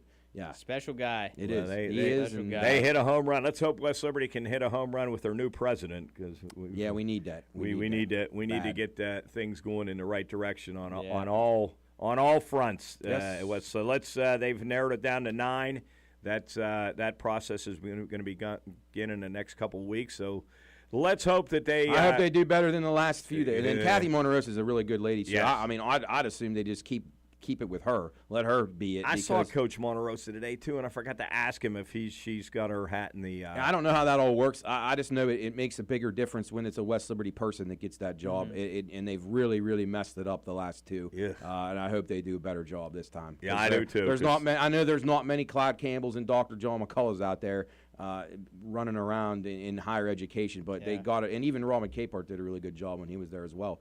But they've got to do better than they've had the last two. What a process that is, though. I mean, they make it too complicated. Though. Yeah. They make it too fancy, like they're courting somebody to be the president of Harvard. Yeah. It's not what they're doing. Right. They somebody who's the president of West Liberty. West Liberty is a very unique place. You need to have someone who's very aware of that. Yes. And if you don't, if they're coming in from somewhere else, You're and gonna they're trying strike out again. You will mess it up again. Yeah, it's interesting them going like hiring an outside source. Well, because they're coming from a big university doesn't mean they're the right fit for West Liberty. Yeah. You don't have to be. Because that's not what West Lib is. It's a totally different feel and environment. It's a community, family-based, atmosphere that if you can't adapt to that as a president and get that feeling on campus of just like Dr. McCullough, just knows everybody, a genuine guy who just wants the best for it's not going to work, and it hasn't worked. No. And honestly, the environment at West Liberty is not real good right now. I'll be honest. It's just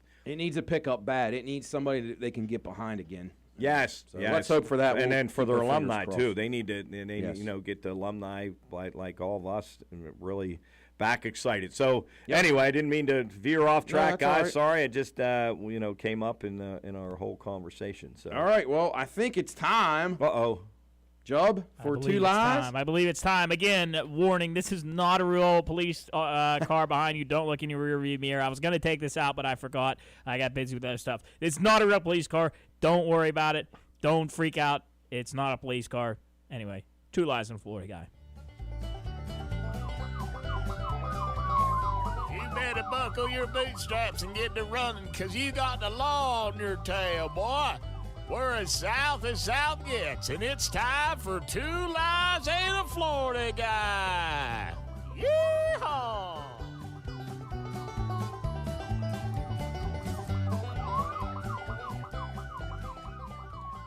All right. For those of you that are just joining us, this segment, the 2 lies in a Florida I'm guy, terrible at this, by the is way. sponsored by Frizzy Customs. Whether it's repair, upgrade, or a new project, head over to the tech gurus at Frizzy Customs Computer and Electronics. Derek Frizzy and his crew specialize in computer and technical hardware and can repair anything from your phone to your computer to your gaming system. And I think I mentioned a couple weeks ago that you could probably take your fridge over and they would fix it for you. But I don't know if that's true, so bring them. Don't bring your fridge, but if it's a cracked screen or any other issues, no problem. You can head over to Frizzy Customs Computers and Electronics at 319 Crescent Street, Bel Air, Ohio, on weekdays from 9 to 5, or give them a call at 740-671-8814 for any of your hardware or software needs. Visit Frizzy Customs Computers and Electronics. So without further ado, for those who don't know the rules here, I'm going to read 3 news stories, all of which have to do with a Florida man. If you don't know what a Florida man is, it's just crazy news stories that all happen down in Florida. If you look it up, you can find a million of them. Again, don't cheat, but here we go. I've done a little tweaking of these, so the past 2 weeks, I have actually created the whole news article. Created fake news. Yeah, I created the whole fake news article instead of just the headline. So without taking any more time, let's get right into it. So first, Florida man hospitalized and arrested for smuggling and possession of illegal substances after an attempt to fly. Frederick O'More, a.k.a. Fritz, was hospitalized and then later arrested on charges of possession with intent to distribute illegal substances, as well as smuggling, after police discovered several pounds of powder cocaine in his Duval County home in Florida on June 3, 2013. Paramedics were dispatched after O'More placed a call to 911 claiming he had, quote, destroyed his leg. According to investigators, O'More had crafted a makeshift jet engine from car parts and television electronics and attempted to affix the apparatus to his legs.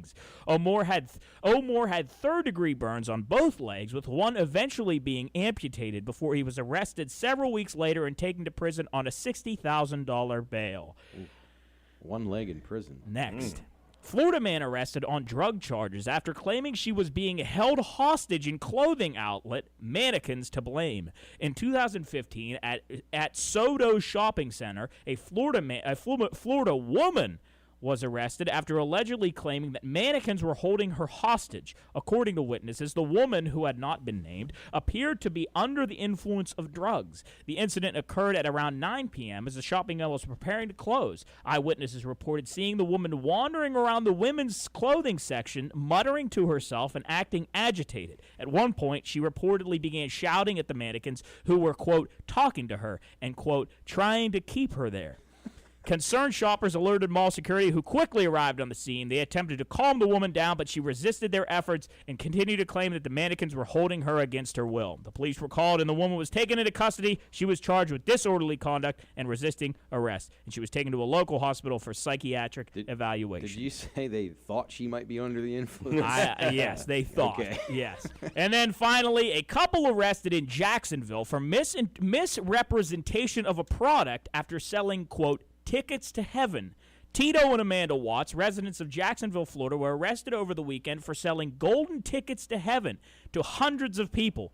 The couple sold the tickets on the street for $99.99 per ticket. Told buyers that the tickets were made from solid pure gold, and each ticket reserved the buyer a guaranteed spot in heaven. A Jacksonville police spokesman was quoted saying, People can sell tickets to heaven, but the Wattses misrepresented their product. The tickets were just wood spray-painted gold with "Ticket to Heaven, Admit 1" written in marker.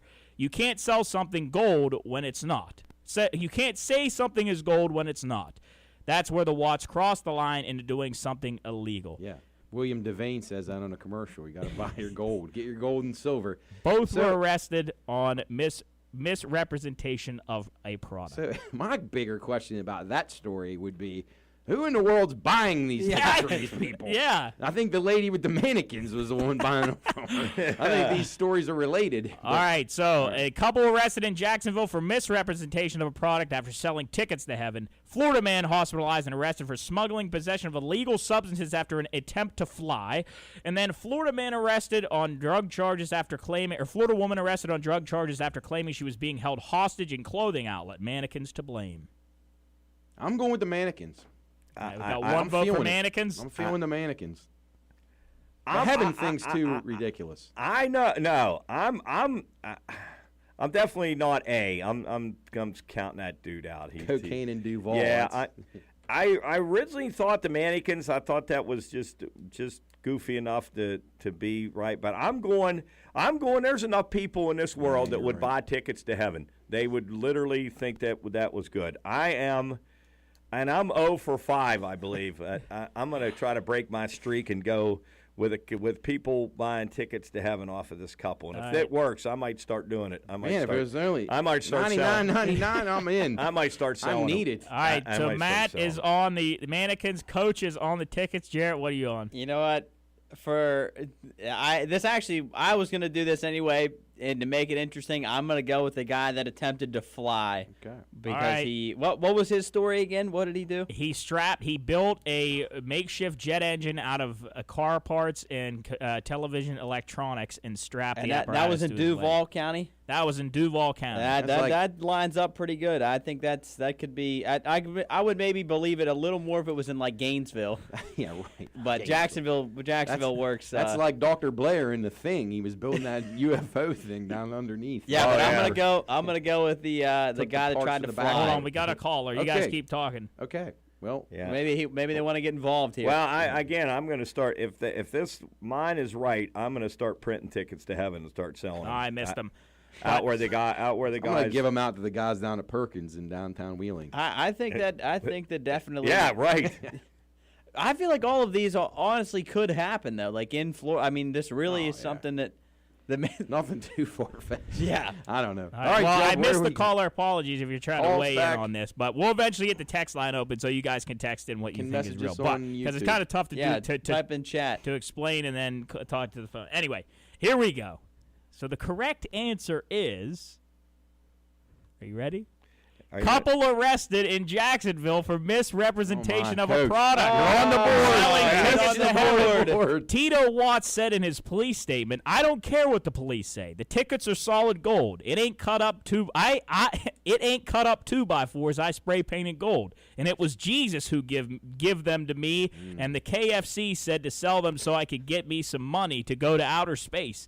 I met an alien named Stevie who said if I got the cash together, he'd take me and my wife on his flying saucer to his planet that's made entirely out of crack cocaine.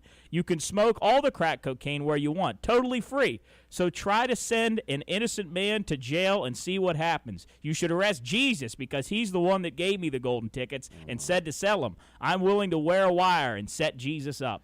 Oh, my goodness. That is a real statement? Yeah, and Amanda Watts is quoted, "We just want to leave Earth and go to space and smoke crack cocaine." They're already in space. I didn't do nothing. Tito said the golden tickets to heaven. I just watched. They're already in space. Wow. If the planet's made out of crack cocaine, eventually it'll destroy itself because everyone will be smoking it. Wow. Good job, Coach. Seeing through that. I'm going to Sharpsky Printing and getting tickets printed tomorrow. How much was he selling them for? $99.99. I might go a little cheaper now. You know what's I might go $79.99. Wonder if I was single or a couple. I think. Oh, I don't know. What was the alien's name again? Stevie. Stevie. No. Boy. That might be Roy C's nephew. Stevie? No, that's Rolf.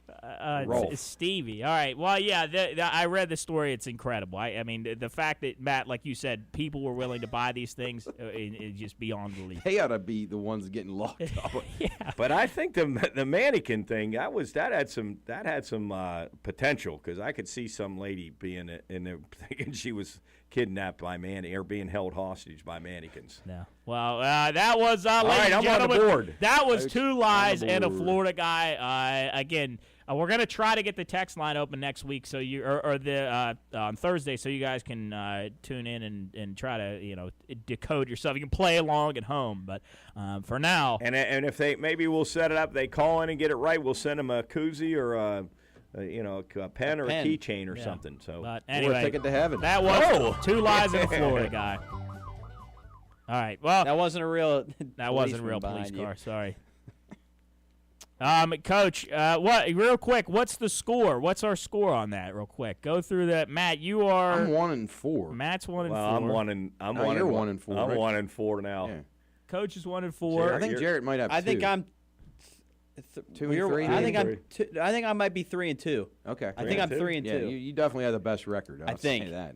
All right. Yeah, well, I was 3-1. I think I'm 3-2 now. all right, we're gonna keep a running scoreboard. We'll keep it on the stream if you guys want to tune in and watch it. Yeah, that's because it's It's important. very, very. Well, very. Really important. why don't we touch on something else real quick before we go to break? Matt, I'll let you if you want to start Yeah, out. we were gonna do the news. We'll probably carry it over into the next one, but I'm anxious to get your guys' thoughts on this terrible catastrophe or whatever you want to call it in Nashville yesterday, where heavily armed shooter opened fire at a Christian school in Nashville on Monday, killing 6. I know you've heard this all over the radio. Our ABC News affiliates on this station, you're probably hearing it at the top and the bottom of every hour.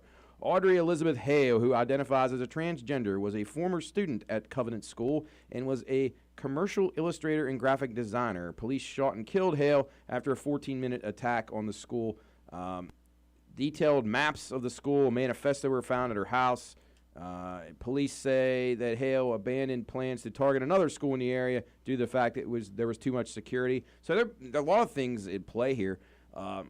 Schools obviously need to be as safe as possible, and you hate to see them turned into fortresses, but they almost have to. Coach, you taught forever. I mean, how do you feel? I mean, it's a little different than when you did, but you're towards the end of your time. These things were starting to happen a lot more. Now, even if they had all the doors locked, she shot the windows out. So now you're going to have bulletproof windows and all. So think of the expense for that now too. Correct. And so even if you have an armed guard in your school, she goes in the back door, shoots she's going to get to somebody before the guy can get there. So just absolute head shaker, man. It's so tragic. It's horrible. Did you guys see anything, Jarrett? Did you read? I didn't get to see a whole lot of what was in the manifesto. Is I didn't see that. No, I was didn't just curious that. to see what her axe to grind was, so to speak. I don't know, but I mean, obviously she had a plan. She had a plan to I don't know, and it's so odd, the targets. I just don't understand why. Ugh. Yeah, it's just wondered so terrible. If she was bullied, obviously, transgender, you're going to take some shots from people, and literally, I guess that's terrible play on words, but yeah, it doesn't. No matter what people did to her, you can't justify this kind of behavior. No. It's not acceptable, and people were hard on her, whatever. That's terrible, but you can't react by doing something like that. Yeah, That's just unthinkable. They released the body cam footage of the police, and it really they didn't even hesitate when they got there. Not even worried for their safety, and just went right in and took care of business, which was good for them. And I was listening to Hoppy Kercheval's show. He wasn't on. I think it's Dave Wilson fills in for him. Heard him on the break. Yep. Yeah,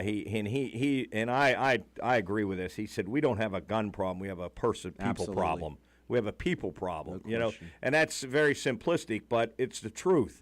And people are trying to do things with gun control, but it's the people.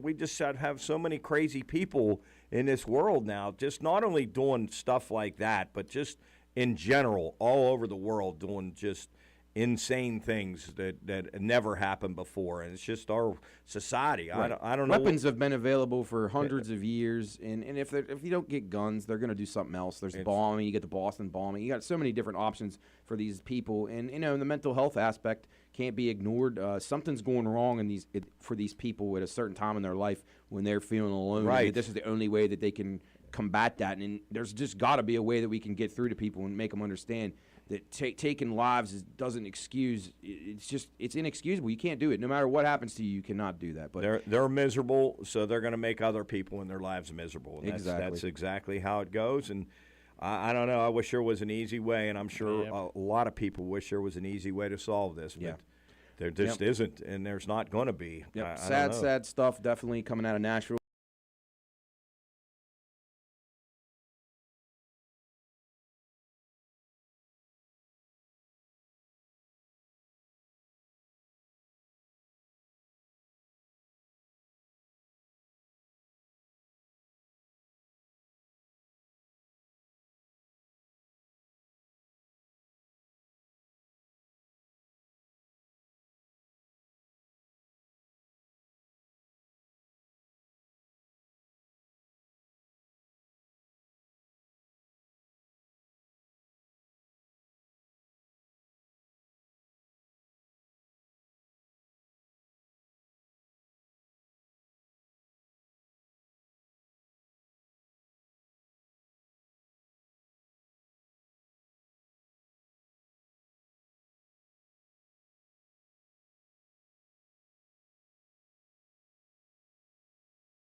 scattered showers around for your Saturday. The views and opinions expressed on the following program are not necessarily those of this station or its sponsors.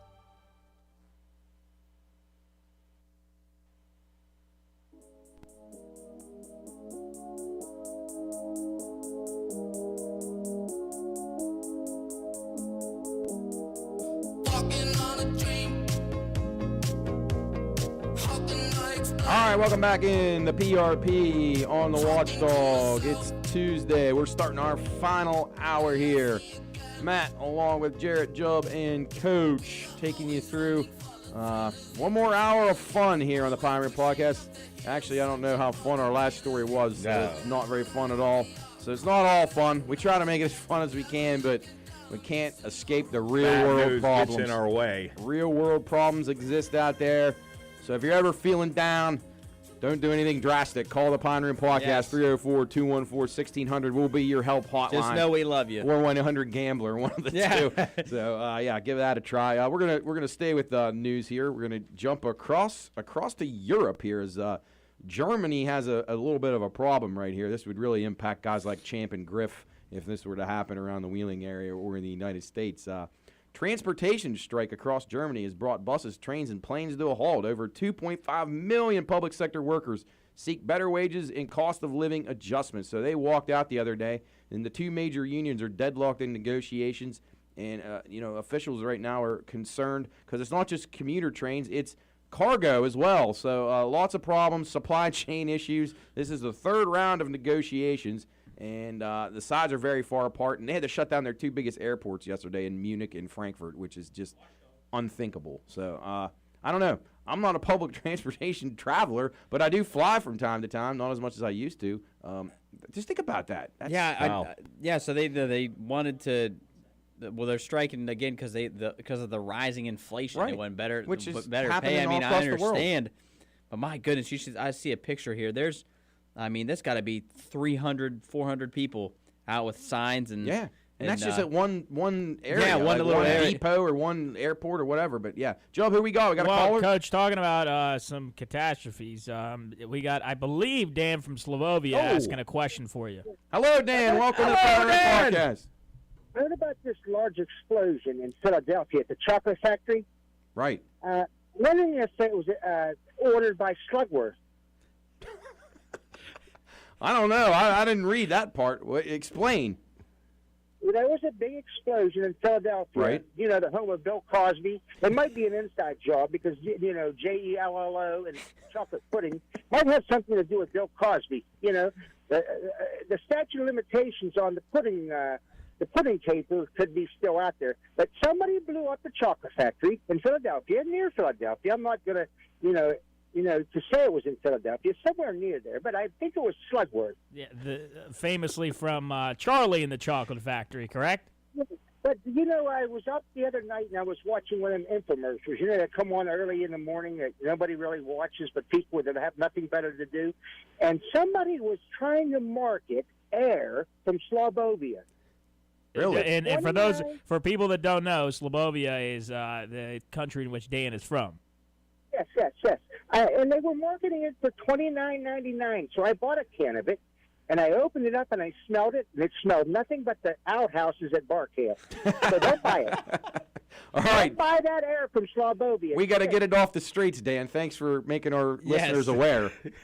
Another one day, we're all going to be rich. When we all get to heaven upon the spaceship that manufactures crack. Goodbye. Perfect. Good night, Dan. He's great. Dan. All right, Dan from Slovovia checking in. That's an independent island nation, I guess a municipality out in the middle of the river. Dan is a plethora of information. He is. Yes. He must spend a lot of time perusing the internet or unless he has a lot of connections around the world. Slovovia, is respected for their operatives, their intelligence. intelligence. What the GDP operatives. is of Slovovia. Oh man, we'll have to check on that with Dan.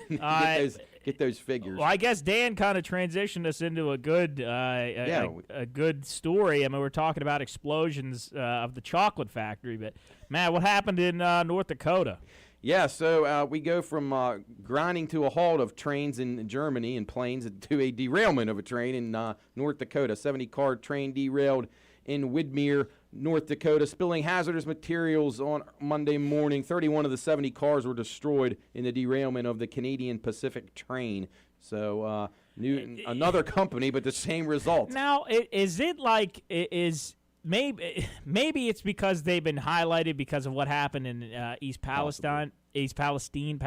But why? It feels like this year there have been more train derailments than there have been in my life. I'm going to get one of these conductor guys that I know to call in the show because I think they do have these from time to time, and maybe we could have a little bit of light. Talk to one of the Giavengos. Yeah, Giavengos or Keith Wadusky or Ralph Liggett. We know several train guys, so they could probably give us a call, 304-214-1600. If anybody knows anything about these train derailments, if it's the fact that they're getting highlighted, as Jubb said, or they're actually the numbers are increasing. So lots to unpack with that. But nobody was injured, and they don't think there was any negative environmental effects yet because it wasn't near water. But I don't know if I trust anything that these people say. And moving on to what Dan was talking about in Philadelphia, although I don't think this was the chocolate factory explosion. I don't believe that was. Jarrett, go ahead. You want to read this one? Yeah. I think it was acrylics. Yeah, it was a latex. Well, here let me read the story. So, more than 8,000 gallons of an acrylic polymer solution leaked into a tributary of the Delaware River over the weekend. Which is a big a key source of drinking water for the Philly area. A ruptured pipe at the Trinzio PLC chemical plant was the source of the leak into the Otter Creek in Bucks County. Right now, actually 5 hours ago on CNN, they say that the water is safe to drink somehow. I'm not buying that. And I think right when it happened, I think everybody went into a panic and went and bought bottled water. They bought out like water for miles and and miles and miles. But you can't blame these people. No, who could? Yeah, I mean, you think about it. How can, and maybe I'm wrong, maybe I'm just an idiot, I don't understand the way that, chemicals dilute in water, but if you think of 8,000 gallons going into your drinking water, no matter how big it is, there's no way that can't get into your body. And now I saw reports before when I put 8,000 down on here, now they're saying maybe 12,000. So, yeah, I wouldn't be drinking, I don't drink tap water anyway, but yeah, I definitely don't want to do that. It says, this was a quote from the mayor, Jim Kenney. He says, based on updated water sampling results received overnight, the Philadelphia Water Department remains confident that the tap water from the Baxter Drinking Water Treatment Plant remains safe to drink. Now, the only thing that I would say that maybe that has some credence to is tap water obviously goes through some sort of filtration system. Does. So, I mean, you got to take that into account, but still. Did they test for acrylics and polymers that are going in there? I mean, that's like you paint all the time. That stuff's in your paint. That's what right. And they should make the people that are making the decisions that saying the water's safe now drink it first. Yeah, they should have to drink it first. How about that? What was that one in Michigan? What was the Flint? Yeah, Flint. Yeah, that mayor comes on there with the glass and drinking. Like, see, it's good. Like, that was poured out of tap and we'll see it's yellow. Right. Yeah, that was Nordic spring water. Right, Fiji. From the mountains of Fiji. Do they have safe drinking water yet, Flint? I don't think they ever have. I think that's been contaminated for years. What was the source of that contamination? Just overall, just the breakdown of the entire water system from around the areas, whether it was just rusted out pipes, bad areas, water plants that weren't up to code. They had a lot of problems. Sort of like our roads. Yes. Fortunately, we're not drinking out of the road, the puddles in the road yet. So hasn't come to that yet. Thank goodness. Apparently, you can still get rashes if you're bathing in the Flint water. So, yeah. Not exactly. Did you guys ever see the movie called A Civil Action before? With John Travolta. Really good watch. It's based on a true story about environmental issues. I think I did in see Massachusetts. That. Really good, really good. I think William H. Macy's in it. Some other guys. It's Robert Duvall. Really good movie, probably from the 90s. They're trying to get to the bottom of and there he's representing that firm, and it's all those people getting sick. And yeah, it's a powerful movie. Good and movie. It's based on a true story. Good actors, and it's But that kind of stuff happens a lot, and it just doesn't get any exposure. And a movie like that kind of brings it to light to people. I didn't even know that it was even a thing, but it sure is. And Job, I was thinking of contaminants. I want to go back to Dan. Oh, boy. How much did he pay for that air? $29.99 For a can of air? Yes. Sewer gas. Yeah, I just wondered. I didn't mean to interrupt about the water, but I just got thinking about that. It was outhouse air trapped from the outhouses at Bart Camp. I wonder why he bought air, though. Because people were marketing as air from Slobovia, so he had to buy it because they were obviously ripping him off. So he wanted it as kind of like a souvenir? Well, no. He's from Slobovia. Oh. He's the leader of Slobovia. He's trying to crush the enterprise. Somebody's trying to slander Slobovia. Well, what do you think's a goofier buy? Tickets to heaven or air from Slobovia? I think air from close. Slobovia is pretty Who valuable. was the guy that bottled the air from the Bart Camp? I want to know. I got to get him on. He needs to call the show. 304-214-1600, sir. If you're out there, you need to come clean. Let us know here. What if it was compressed air? Like it was in an aerosol It was can? it was like a CO2 can. It was like the cleaning that you cleaned your keyboard with, like the compressed air with a little and dust. Yeah, they may need cans of air. He can probably send those over to China. The smog over there is just terrible. I think they would prefer that sewer. And air. it smelled like what? It smelled like the outhouses at Bart Camp. And wonder how he knew that. Wonder. He must spend some time. But anyway, a man of many talents. Dan, Roy C., we've got him calling in. This is just going to be. Well, Job, I think the world is just too much for us to handle right now. I think we should go off planet right now. Yeah, what do you think? I think so too. I think maybe Slobovia could maybe take up a colony on Mars sometime. Let's go. But I think this is a time to introduce one of our news segments. Bringing you news from across the cosmos. It's time for another controversial episode of Pinewood in Space.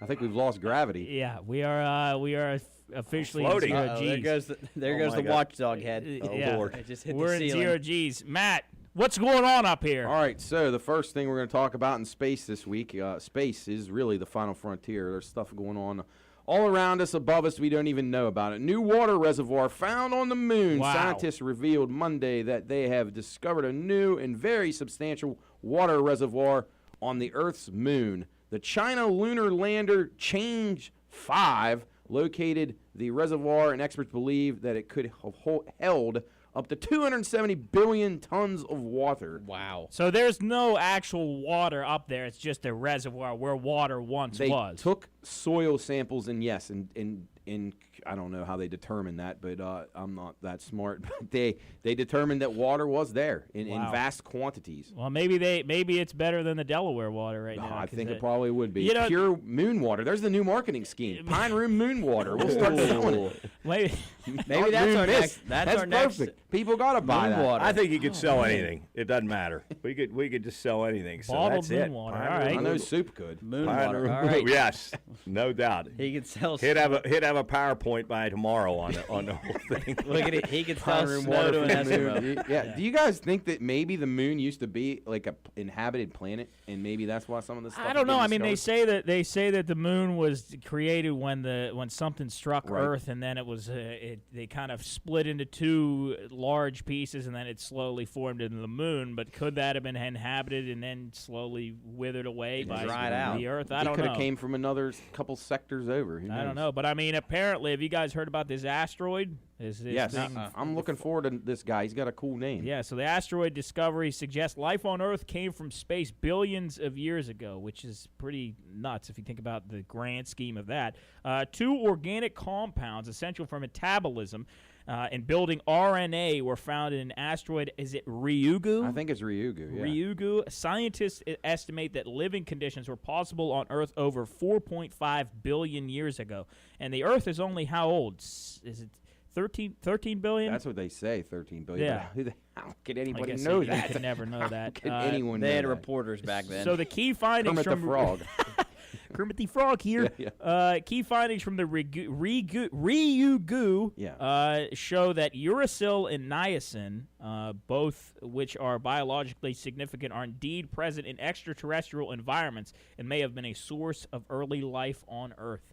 Fascinating. So we came from somewhere else?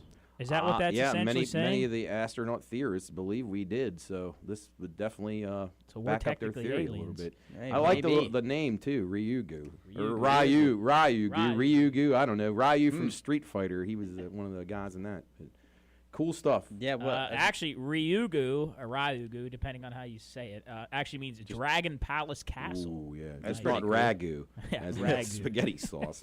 Wagyu beef. All right, Jarrett, you take the next one. Yeah, we'll get... DZ2 asteroid will zoom between the Earth and Moon on Saturday. A very large, which is about 230 feet wide, DZ2 asteroid is expected to safely, we might emphasize, safely pass between the Earth and the Moon on Saturday. It will pass 109,000 miles from Earth at a speed of 17,400 miles an hour. That's nuts. I don't think I could hit that. I don't think that's going 230 feet wide. How big is that? What can we? Like, you know, like those demon drop things and those like pitfall at like Cedar Point. Oh yeah. You go up 200 feet. That's like that entire how high that is. Like and then you drop down. Yeah. Almost a whole football field. Yeah. Well, I'm assuming that would pretty much devastate Earth if that collided. Yeah, it would knock us off our axis. It would chip apart half of the world. Boy, I hope it's not ours. But, yeah. Then again, there's something. Hopefully, it just wonder what would happen. I wonder if Darnell Foster will mention that on the weather next week. An asteroid will headed this way on Saturday. Yeah. It'll be too late. Did any of you guys see the Northern Lights? I forgot to look. That would be one of the. I saw some. They said we could see it from here. You could see the Northern Lights from here. Yeah, that's what they said. I think it was last week. Yeah, as in like Aurora Borealis. Yeah, wow. Yeah, there were some unbelievable pictures around the world. Oh man, that's some of the. I completely You guys were up forgot. in that, but you weren't in there at the time that was. Yeah, we didn't get to go. We were. I would love to be there. I would love to be there. Yeah, we went to Alaska a couple years ago, and it's like green glowing. Unfortunately, didn't get to see them. I did see some whales though. That was cool. Oh, yeah. Saw some whales. Hey, just real quick, just some good news, just in case it would happen to hit Earth. I guess it's not good news depending on where it hits, but an asteroid that's about the same size as a 20-story building or around 200 feet long, so a little shorter than or a little smaller than what we're talking about right now, would have the same energy as the largest nuclear bomb ever created, which is the Tsar Bomba, if you're not aware. It's like 25 to 50 megatons of TNT. So if you're in New York City, you're out of luck. But I mean, if it hits out in the ocean, I think we're pretty clear. I mean, there's going to be a little bit of issue. I'm assuming some fallout, but it's better than like with our luck, it hit right here in Wheeling. Although you wouldn't even know it because the roads look just as bad as if it already hit. One big pothole. Yeah, but if we'd like to know this information, a little bit of trivia. An asteroid that would destroy Earth, it would need to be at least 60 miles in diameter. So to totally destroy. Totally destroy us. Totally destroy us. So let's hope. I let's hope at least wait we're safe. Here's Miami plays in the Final Four. Real quick, we got 5 minutes left. Real quick, this fact, and we'll go to our next. I learned this.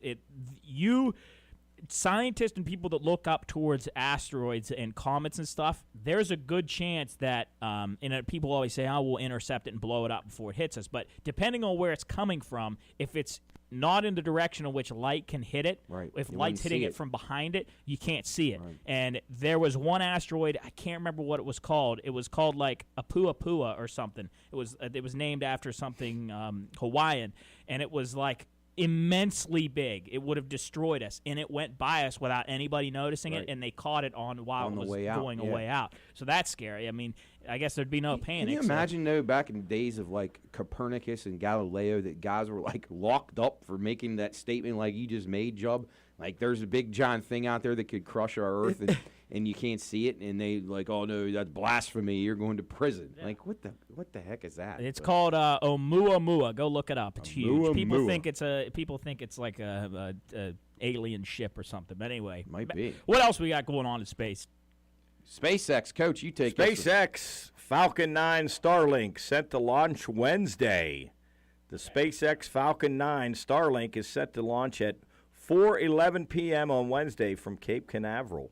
This satellite is aimed to provide affordable internet services across the globe and bring internet to areas that have limited or no access. Let's hope that works. I think really that's cool. a pretty cool one. Yeah, that's really cool. Let's hope that works. Yeah, I wonder why they're launching at 4:11. Well, they have a window because of weather. Like that's like their entire okay. thing is to get it out. What do you got, Joe? We got a caller with a comment. Okay, caller, welcome to the Pine Room Podcast on the Watchdog. What's on your mind today? Oh, you don't even want to know, man. It's so scary. Sure. You know, we got these asteroids that fly by us that nobody knows, and we got balloons from every country in the world going over top of us that nobody knows. But we shoot down Cub Scout projects. Oh, jeez, yeah. You know, does that make any sense? No, none at all. Does anything make any sense anymore? You know what? The only thing makes sense is it's softball season. Right. That's right. Softball, baseball season. And I'm an umpire, and I haven't done a game yet where I haven't been freezing my butt off. I was at the park. You do high school softball? Yes. I was at the Park Brook game last night. Barry Zaffron on the balls and strikes did a great job. We were out in about an hour, 12 minutes. 4-3 game, great game. So yeah, I'm with you. Softball's here, baseball. I hope you have a great season. I hope it warms up for you. Yeah, I was in Bel Air last night. It was a little chilly over there. Yeah, the breeze was blowing. That was the only thing. If the wind wasn't blowing, it wouldn't have been bad. But boy, the wind did kick up. But and I heard it's supposed to be 80 in Cambridge tonight. Oh man, I'm headed to Cambridge. Are you headed? The asteroid's headed for Cambridge. Are you headed there tonight? Yes.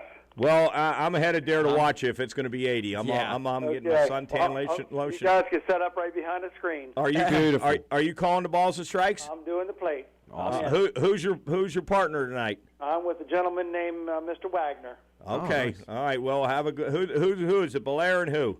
Or no, tonight Cambridge. Tonight I got Cambridge and Zanesville. That should be a dandy. So thanks for the call in, and don't miss any calls tonight. Keep I'm an straight. umpire. I don't make anything but good calls. At least half the people you keep happy. Yeah, we're not blind like people say. All right, buddy. Thank you. Later.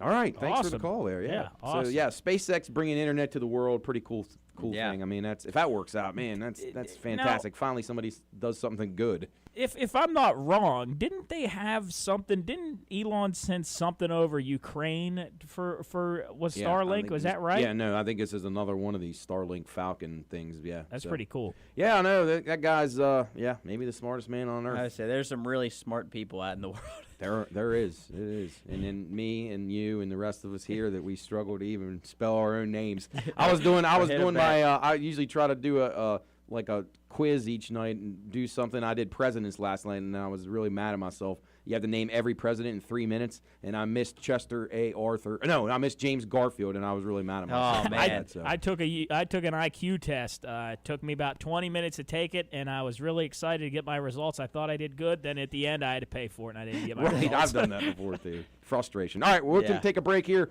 on the Pine Room Podcast. We will be back with our final segment. We're going to talk a little baseball.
and come around the radio or on the internet at watchdognetwork.com and listen to the Watchdog Morning Show, weekdays from 7 to 10, right here.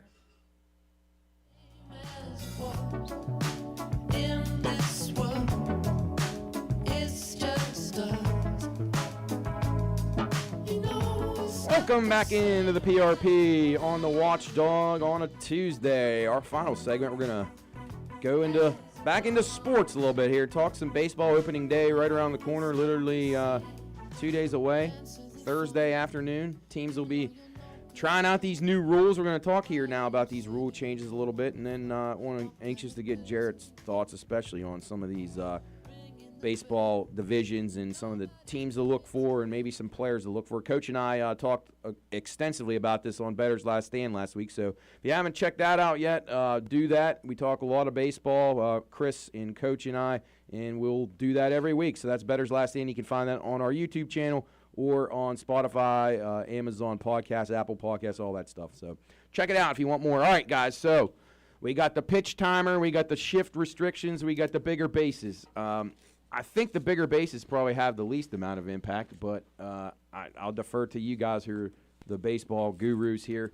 Pitch timer maybe the most, or does shift have the most? I would say probably the pitch timer, just because it's, again, every pitch, and it's so different. I still think that it's too short. I think it needs to be 20. You said 20. I think it should be 20. I think 15. But it is 20 with runners on, right? 20 with runners on, yeah. But you think 20? 20 with nobody, and then 25 maybe. Right. I think it needs to be a little bit longer. And then 8 seconds for the hitter. At the 8-second mark, the hitter has to be in the box. In the box and alert to the pitcher. So if he has his head down, that's a strike. Exactly. So number one, for those of you who are just aware of this, MLB starts Thursday. If you haven't kept up with spring training or anything that was going on, or you're just not really a big baseball fan, 15 seconds now a pitch timer for these pitchers to pitch. They have to be dealing to home plate in 15 seconds, 20 seconds with runners on. Hitters get 1 timeout per plate appearance, and the batter must be in the box, as Jarrett said, with 8 seconds remaining on the pitch clock and attentive and ready to receive a delivery. Pitchers get 2 disengagements, pickoff attempts, so they can throw over to first twice.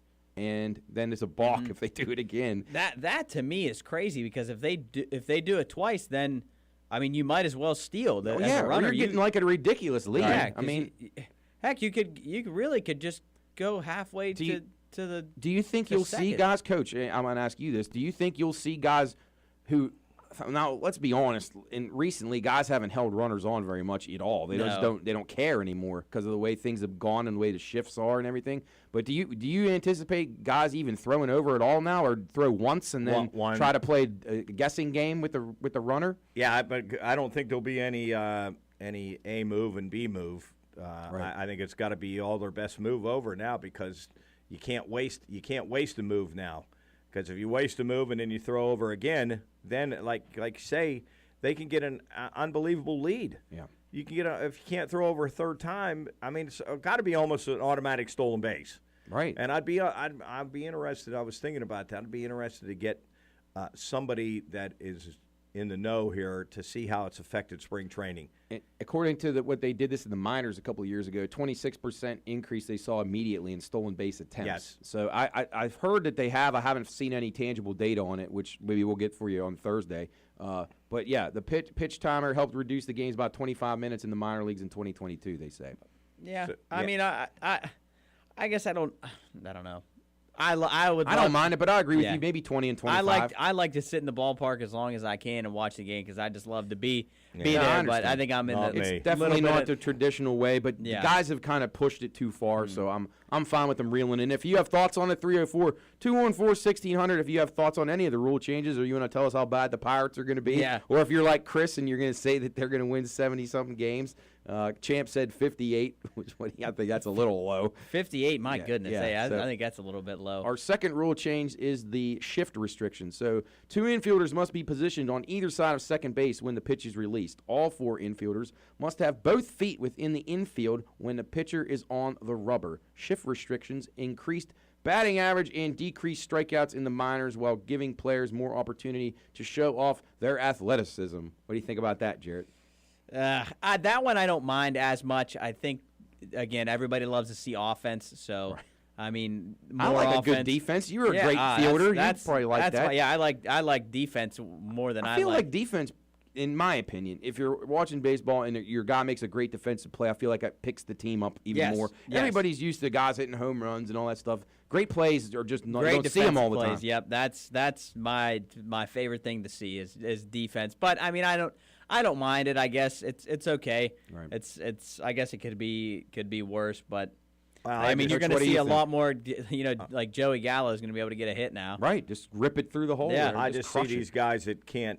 These claimed great hitters couldn't hit the other way. Couldn't hit. It's shameful. Couldn't hit opposite the shift. I just can't believe they continued to hit right into the shift, and could not make an adjustment. As good as they are, with at bat control, being able to judge a strike zone, I just can't believe that they couldn't learn to hit the other way. Or just bunt. Or just bunt it. Just bunt it. Just bunt it. Where there's no fielders. Bunt it to the left side. It's Literally automatic. no fielders. And at least keep them honest. I don't. So I don't know. It's. I don't know. And then again, I feel like you should be able to play your players wherever you want. Yeah. I think it was during spring training they were working around it where they put 4 outfielders, I believe, out in the outfield, and then placed him just in shallow right field. Right. So I don't. I think they could still bring an infielder in, or an outfielder in. Right. Like up the middle, like some teams do late in the game when they like bases loaded or something. I think they can still do that, but I'd still be interested to hear somebody that's in the know give us how they've seen it affect spring training, like the time of the game. I'd like to hear about the throw over, if teams are starting to pick up on tendencies of pitchers. Will they throw over? Will they be able to get a bigger lead? And that's going to all, as the season goes on, teams are going to find tendencies with these guys. Yeah. Do they ever throw over? Do they throw over once? Do they throw over twice? You'll see some teams trying to take advantage of that, I believe. Yeah, that part will be kind of fun, seeing some guys on the bases running, stealing bases a little bit more than they used to do. There's a lot of good players like Trey Turner and these guys. They don't even do it. Mookie Betts, like they do it a little bit, but now you may see guys like Mike Trout and these guys stealing like 50 bases again, 60 bases. Yeah. That'd be great. Yeah, I think it will bring a little. It'll bring some excitement. I think some different looks and kind of change things more up a little interesting bit. hit and run scenarios. Yeah, maybe too. I think it will be. Hopefully. Maybe a little bit more small ball because I think that's so underused that nobody can defend the bunt. If a team would just start doing that, they'd probably be able to win some games that other teams just aren't willing to do. So, and then the third rule change, bigger bases. I'm not sure how much of a difference this makes. First, second, and third will be increased from 15 to 18 inches. The plate will stay the same. Bigger bases expected to have positive impact on player safety. I don't know. What do you guys think about that? Yeah, I mean, I guess kind of limit collisions and. But isn't it weird though? Now you've been running the bases the same way your whole life, and then Gregory Polanco would struggle with Oh this. man, He'd probably trip over it and fall down. I guess you'll probably see some more stolen bases too, because that gives what's 6 inches now? Maybe a guy 6 inches sliding shorter. outside, he can get in there a little bit easier with the base. That's 6 inches you see on those replays a lot of time is a huge difference. Oh, absolutely. It's such a bang play. Huge difference. So that could definitely affect the amount of stolen bases also. More offense again. Offense. Yeah, I don't know. I'm interested to see how it's going to go. I think one thing that we've seen in college now is that they have the pitch clock in college. I believe it's 20 in college. Is where they think it's going to speed up the game, and then a guy gets a strike called on him, and then he steps out of the box and complains. He argues it, and then that's 5 more minutes that's added on of him arguing or some guy getting thrown out of the game. So, yeah, Jub, you're an ex-hurler. What do you think about these? How was your pickoff move? I was not like I didn't have a crazy windup or anything, so I mean, I don't think it would have affected me much. Were you good with the pitch clock? You worked pretty quickly. Yeah, I did. Yeah, and there's times in which I've never understood for guys that really take long to feel up the rosin bag, step off, roll their shoulders. Because when I was in the groove, it was get up on the mound, wind up, go, get up on the mound. And when you're feeling good, you probably want to work quick. Yeah, and until a guy called timeout, you're going to get into a rhythm of throwing on the pace you want.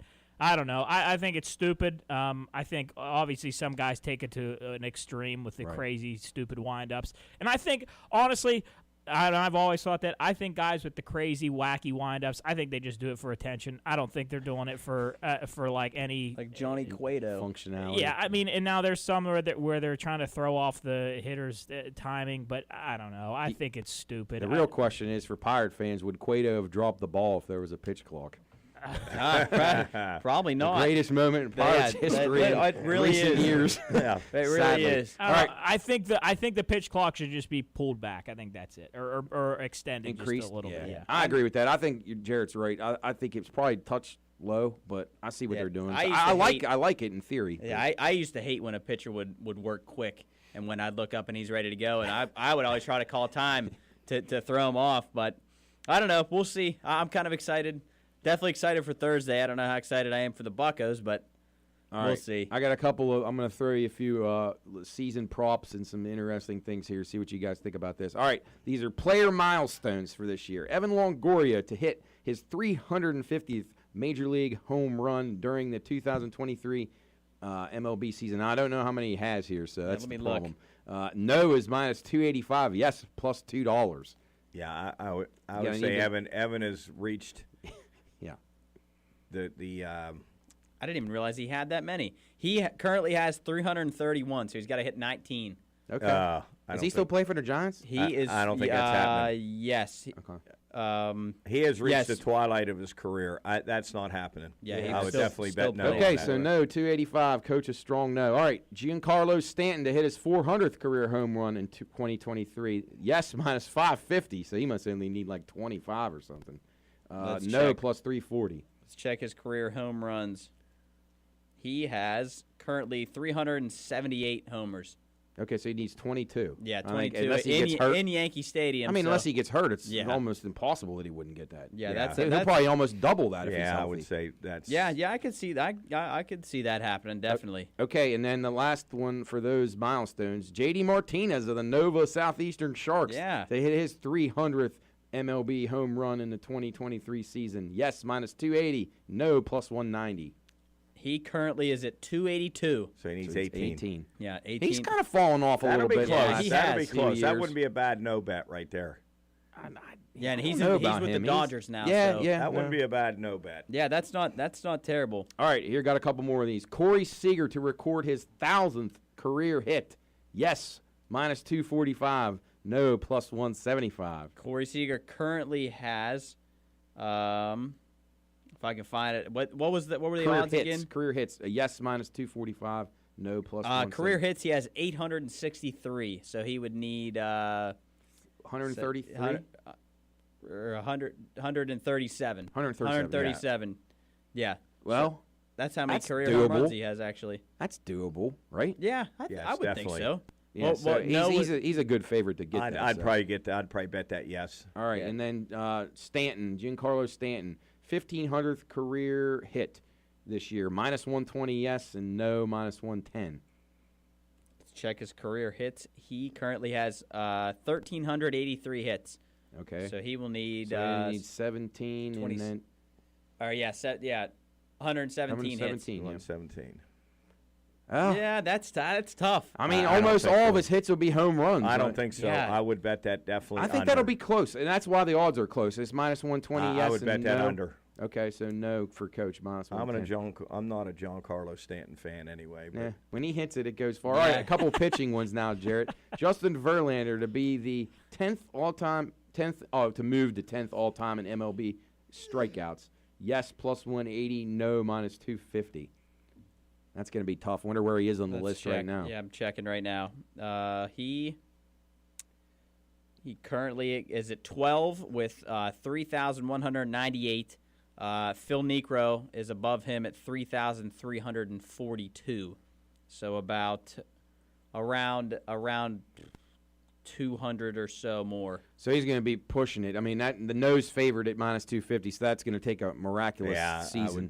Probably a deep playoff run and. I think no's the way to go on that one. Man, him and Max Scherzer are neck and neck. Well, because Scherzer is minus 240 to get to 10th. Yeah, and he's a favorite. Scherzer's 5 below Verlander. That's interesting, and he's a bigger favorite to get to 10th before Verlander, which I guess he strikes out a little bit more than Verlander. So get to 10th actually. So Niekro's at 11. Maddox is at 10 with 3,371, so about 30 more than Necro. It's amazing, Greg Maddox, how good he was. No. Didn't even throw hard at all. No. God, Did you big see three pitchers? Did you see Scherzer and Verlander are both in the top 5 salaries in all of baseball? Scherzer's 2 at $59.3 million. Verlander's 4 at $43.3. Scherzer and Ohtani make more than the Pirates' salary. Wait till they're on the same team, probably. Ohtani is going to get $65 million. He might get paid whatever he wants. Pirates payroll is $59.62 million. Ohtani's going to make $65 million. Maybe Ohtani will come to the Pirates. Scherzer's going to make $59.3 million and like $100,000 more in the whole Pirates organization. Do you think there's ever will ever be a time where a team doesn't have enough money to like function? Well, in North American sports, probably not. But that does happen in soccer places. I mean, they get like, bankruptcy and you don't stuff. ever think the Pirates would just fold? No. I mean, think about it. Like, what if they just kept losing? They would sell if they would sell it before they somebody fold. would buy it. Like, it would never just go liquid, and they'd take. No, Too valuable. Somebody would buy it. I'm actually amazed how many strikeouts Nolan Ryan has. I don't know if anybody will ever beat that. I don't see how they 5,714. The next closest is Randy Johnson at 4,875. I'd like to know how many complete games Nolan Ryan's thrown. That'd be him and Bob Gibson and those guys, the complete games. It also amazes me the 3 pitchers that the Braves had in the 90s. Maddox. And then they got one World Series. Smoltz and Glavine. Yeah, they were so good. David Cohn's at 27 all-time strikeouts. That's amazing to me, too. 18 is CC Sabathia. Some of these are really surprising to me.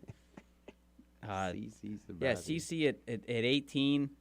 Cole Hamels is at 33. He had some incredible years. Yeah, some of those really are surprising to me. Yeah, hit us with some Here we go. This is a big one right here. Longest winning streak for the Pirates this year, over or under 5.5. Oh, I was gonna guess. Man. Oh boy. I'm gonna go over. Last year they went on a decent streak, like eight games. I kind of like it. Now if they put longest losing streak, they'd have to put that about 11 or 12, I would think. But I'm gonna go over there because it'll be right before the All-Star break.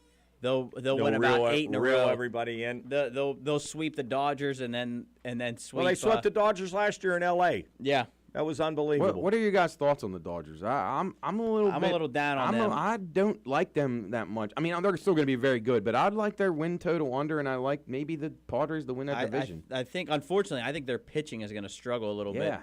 We went through that rotation the other day, and we got to get Michael Grove in there. Yeah, we got to get Mike up. I don't think Noah Syndergaard's got anything. No, but that Pepio guy is very good. Ryan Pepio, he's going to be pretty good for them, but.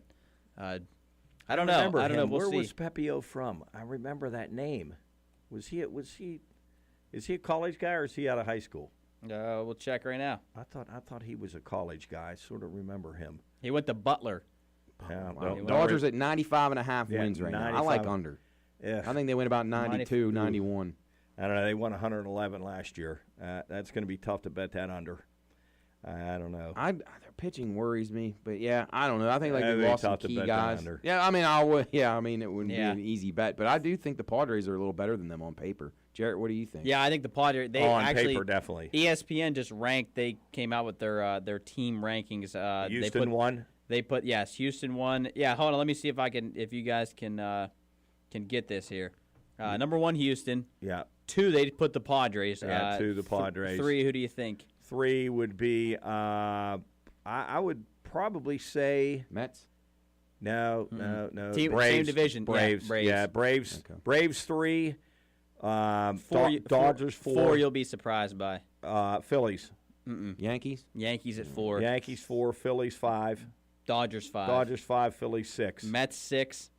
I think Phillies are low. They put Phillies at 7. Well, what's a bigger loss, Hoskins or the closer for Diaz? Diaz or Hoskins? What's your bigger loss? I don't know. Hoskins was good in the playoffs last year, man. He was really good. Let's see. Who are the bottom feeders? A's, Nats. 8. Nats are last. Well, I'll go through the 10 real quick. Blue Jays 8. Cardinals 9. Mariners 10. I like the Mariners. I really like the Mariners.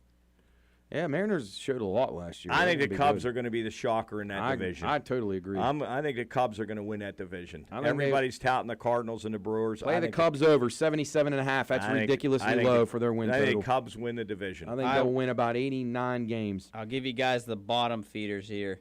Got to be Oakland. We'll go the bottom 5. Who do you think 25 is? Oakland or the 25 Pirates. Yep. Yeah. Buccos, And then the Reds.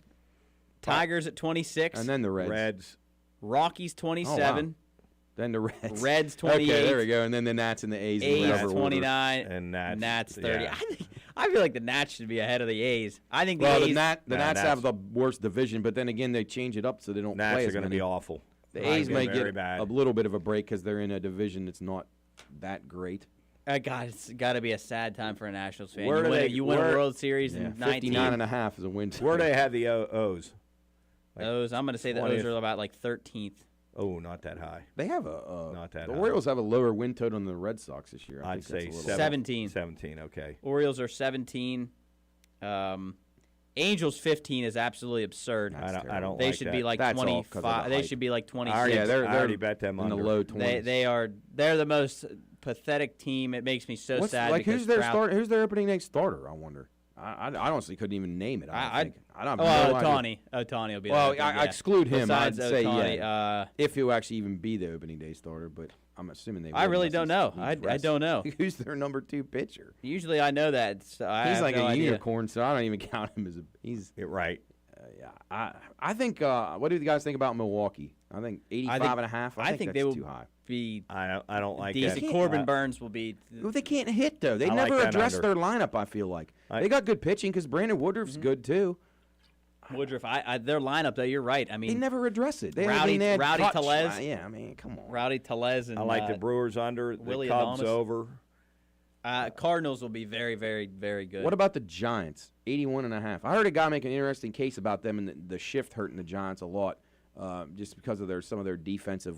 All their pitchers are ground ball pitchers. Thought it was a fascinating look into their pitching rotation. I know they got who? They got Webb. They got Webb's very good. They have they had some good additions over the offseason. They're right now they were ranked 20. They were ranked 22. Their projected record's 80 and 82. Yeah, right around 500. I mean, they picked up Michael Conforto from the Mets, which I think that's a great signing. Sean He didn't even Manaea, play Ross, last year, right? No, Conforto? he Yeah. got hurt. Sean Manaea and Ross Stripling that picked up too. So I don't know. What's your thoughts, Job? On what? Who's the team to beat? How many balls will get hit into the river this year at the Pirate game? In the year? Yeah. 11. Oh, 11, that's what I was okay. going to say. 11. My sleeper team of the year is the Marlins. I've always liked the Marlins. They picked up the best hitter in baseball right now, Luis Ariz, the AL batting champ. Picked him up. He was swinging a hot stick. Yeah, Jazz Chisholm, Jorge Soler. They have him. Pablo Lopez. Unfortunately, they traded him to the Twins for Ariz. But Sandy Alcantara. I mean, the Cy Young, they have the Cy Young and the AL batting champ. But their division's so damn hard. Yeah, that is here's a prop for you then. Okay, so you like the Marlins. The Diamondbacks, Marlins, and Orioles all to win over 72 games. Yes, plus 150. The Diamondbacks are the only one that I thought you like the Diamondbacks. I like the Diamondbacks. Yeah, your dad likes the Diamondbacks. I like the Diamondbacks. 72. They did some things in the offseason I liked. They're projected 78. 78 wins. Yeah, I mean, they're not bad. They got Alec Thomas, that dude that played for Team Mexico. He was really good. Yes, he had a good WBC. All right, here's another one then. Tigers, Rockies, Pirates, Reds, and Royals to all win 60 games. Yes, plus $2. No, minus 250. I don't think you could bet that. Oh, man, no, you gotta bet. You gotta bet no. Yeah, no way. No. All right, how about this one? Astros, Dodgers, Braves, all to win 90. Yes, plus 175. No, minus 215. I like that. I like yes. No is the favorite. Minus 215. Who are they? Astros. Astros, Dodgers, Braves, all to win 90. Three of the best teams. I don't know. Man, I would definitely bet that. Yes. Okay. I really like that Diamondbacks one. I like that. That's a good. How about bet. Mets, Yankees each to win 90 games? No, minus 170. Yes, plus 140. I'd say no on that. I don't think the Mets are going to win 90. Okay. I don't think they'll win 90. That Diaz injury really hurt them. It's a killer. Just not even the team. Just the atmosphere and the The confidence of them. Deflation. How about one more? The Blue Jays, Mets, and Padres to all win at least 85 games. This is dead even. -110, -110. Blue Jays, Mets, and Padres. Padres, yeah. Ooh, that's a good one. That's a tough one. The Mets are the one that, and I don't know. The Padres are in an interesting division. The Dodgers obviously are the only team that really gives them a threat. They're better than the Giants, better than the Rockies. Yeah. I don't know. That's a tough one. That is a really tough one. How about this one? The Pirates to start the season 5-0. Yes, 18-1. No, -5,000. Oh my gosh! So they'd have to sweep. They'd have to sweep the Red Sox and the Reds. And the Reds. I wouldn't. That might. That really isn't. The Red Sox pitching's a disaster. I could throw a few bucks on that. For 18-1, throw $5 on there. They've come out of the gate before and got everybody excited. So I don't know. Yeah, I don't know. Tons to do. Tons to talk about. Baseball's getting here. I mean, I'm actually pretty excited about this. Yeah. So Yeah. We'll talk plenty more baseball on Thursday when we're back here in the studio. I got to check my availability on Thursday, but these guys will be here nonetheless. I'll be here in some capacity at some point. So that'll do it for us on the Pine Room Podcast here on a Tuesday. Thanks again to everybody that joined us today. Thanks again to all our people who helped us over the weekend with our really cool show from Evansville. And thanks to our callers, everybody that got involved today, Roy C. and Dan, and our friend the umpire who's working in Cambridge tonight. Safe travels, everybody. Have a good day. Stay out of the potholes. Stay dry. Don't get struck by lightning or hit by a meteor. And we'll be back on Thursday. The Pine Room Podcast on the Watchdog. Have a great Tuesday afternoon. So will you please say hello to the folks that I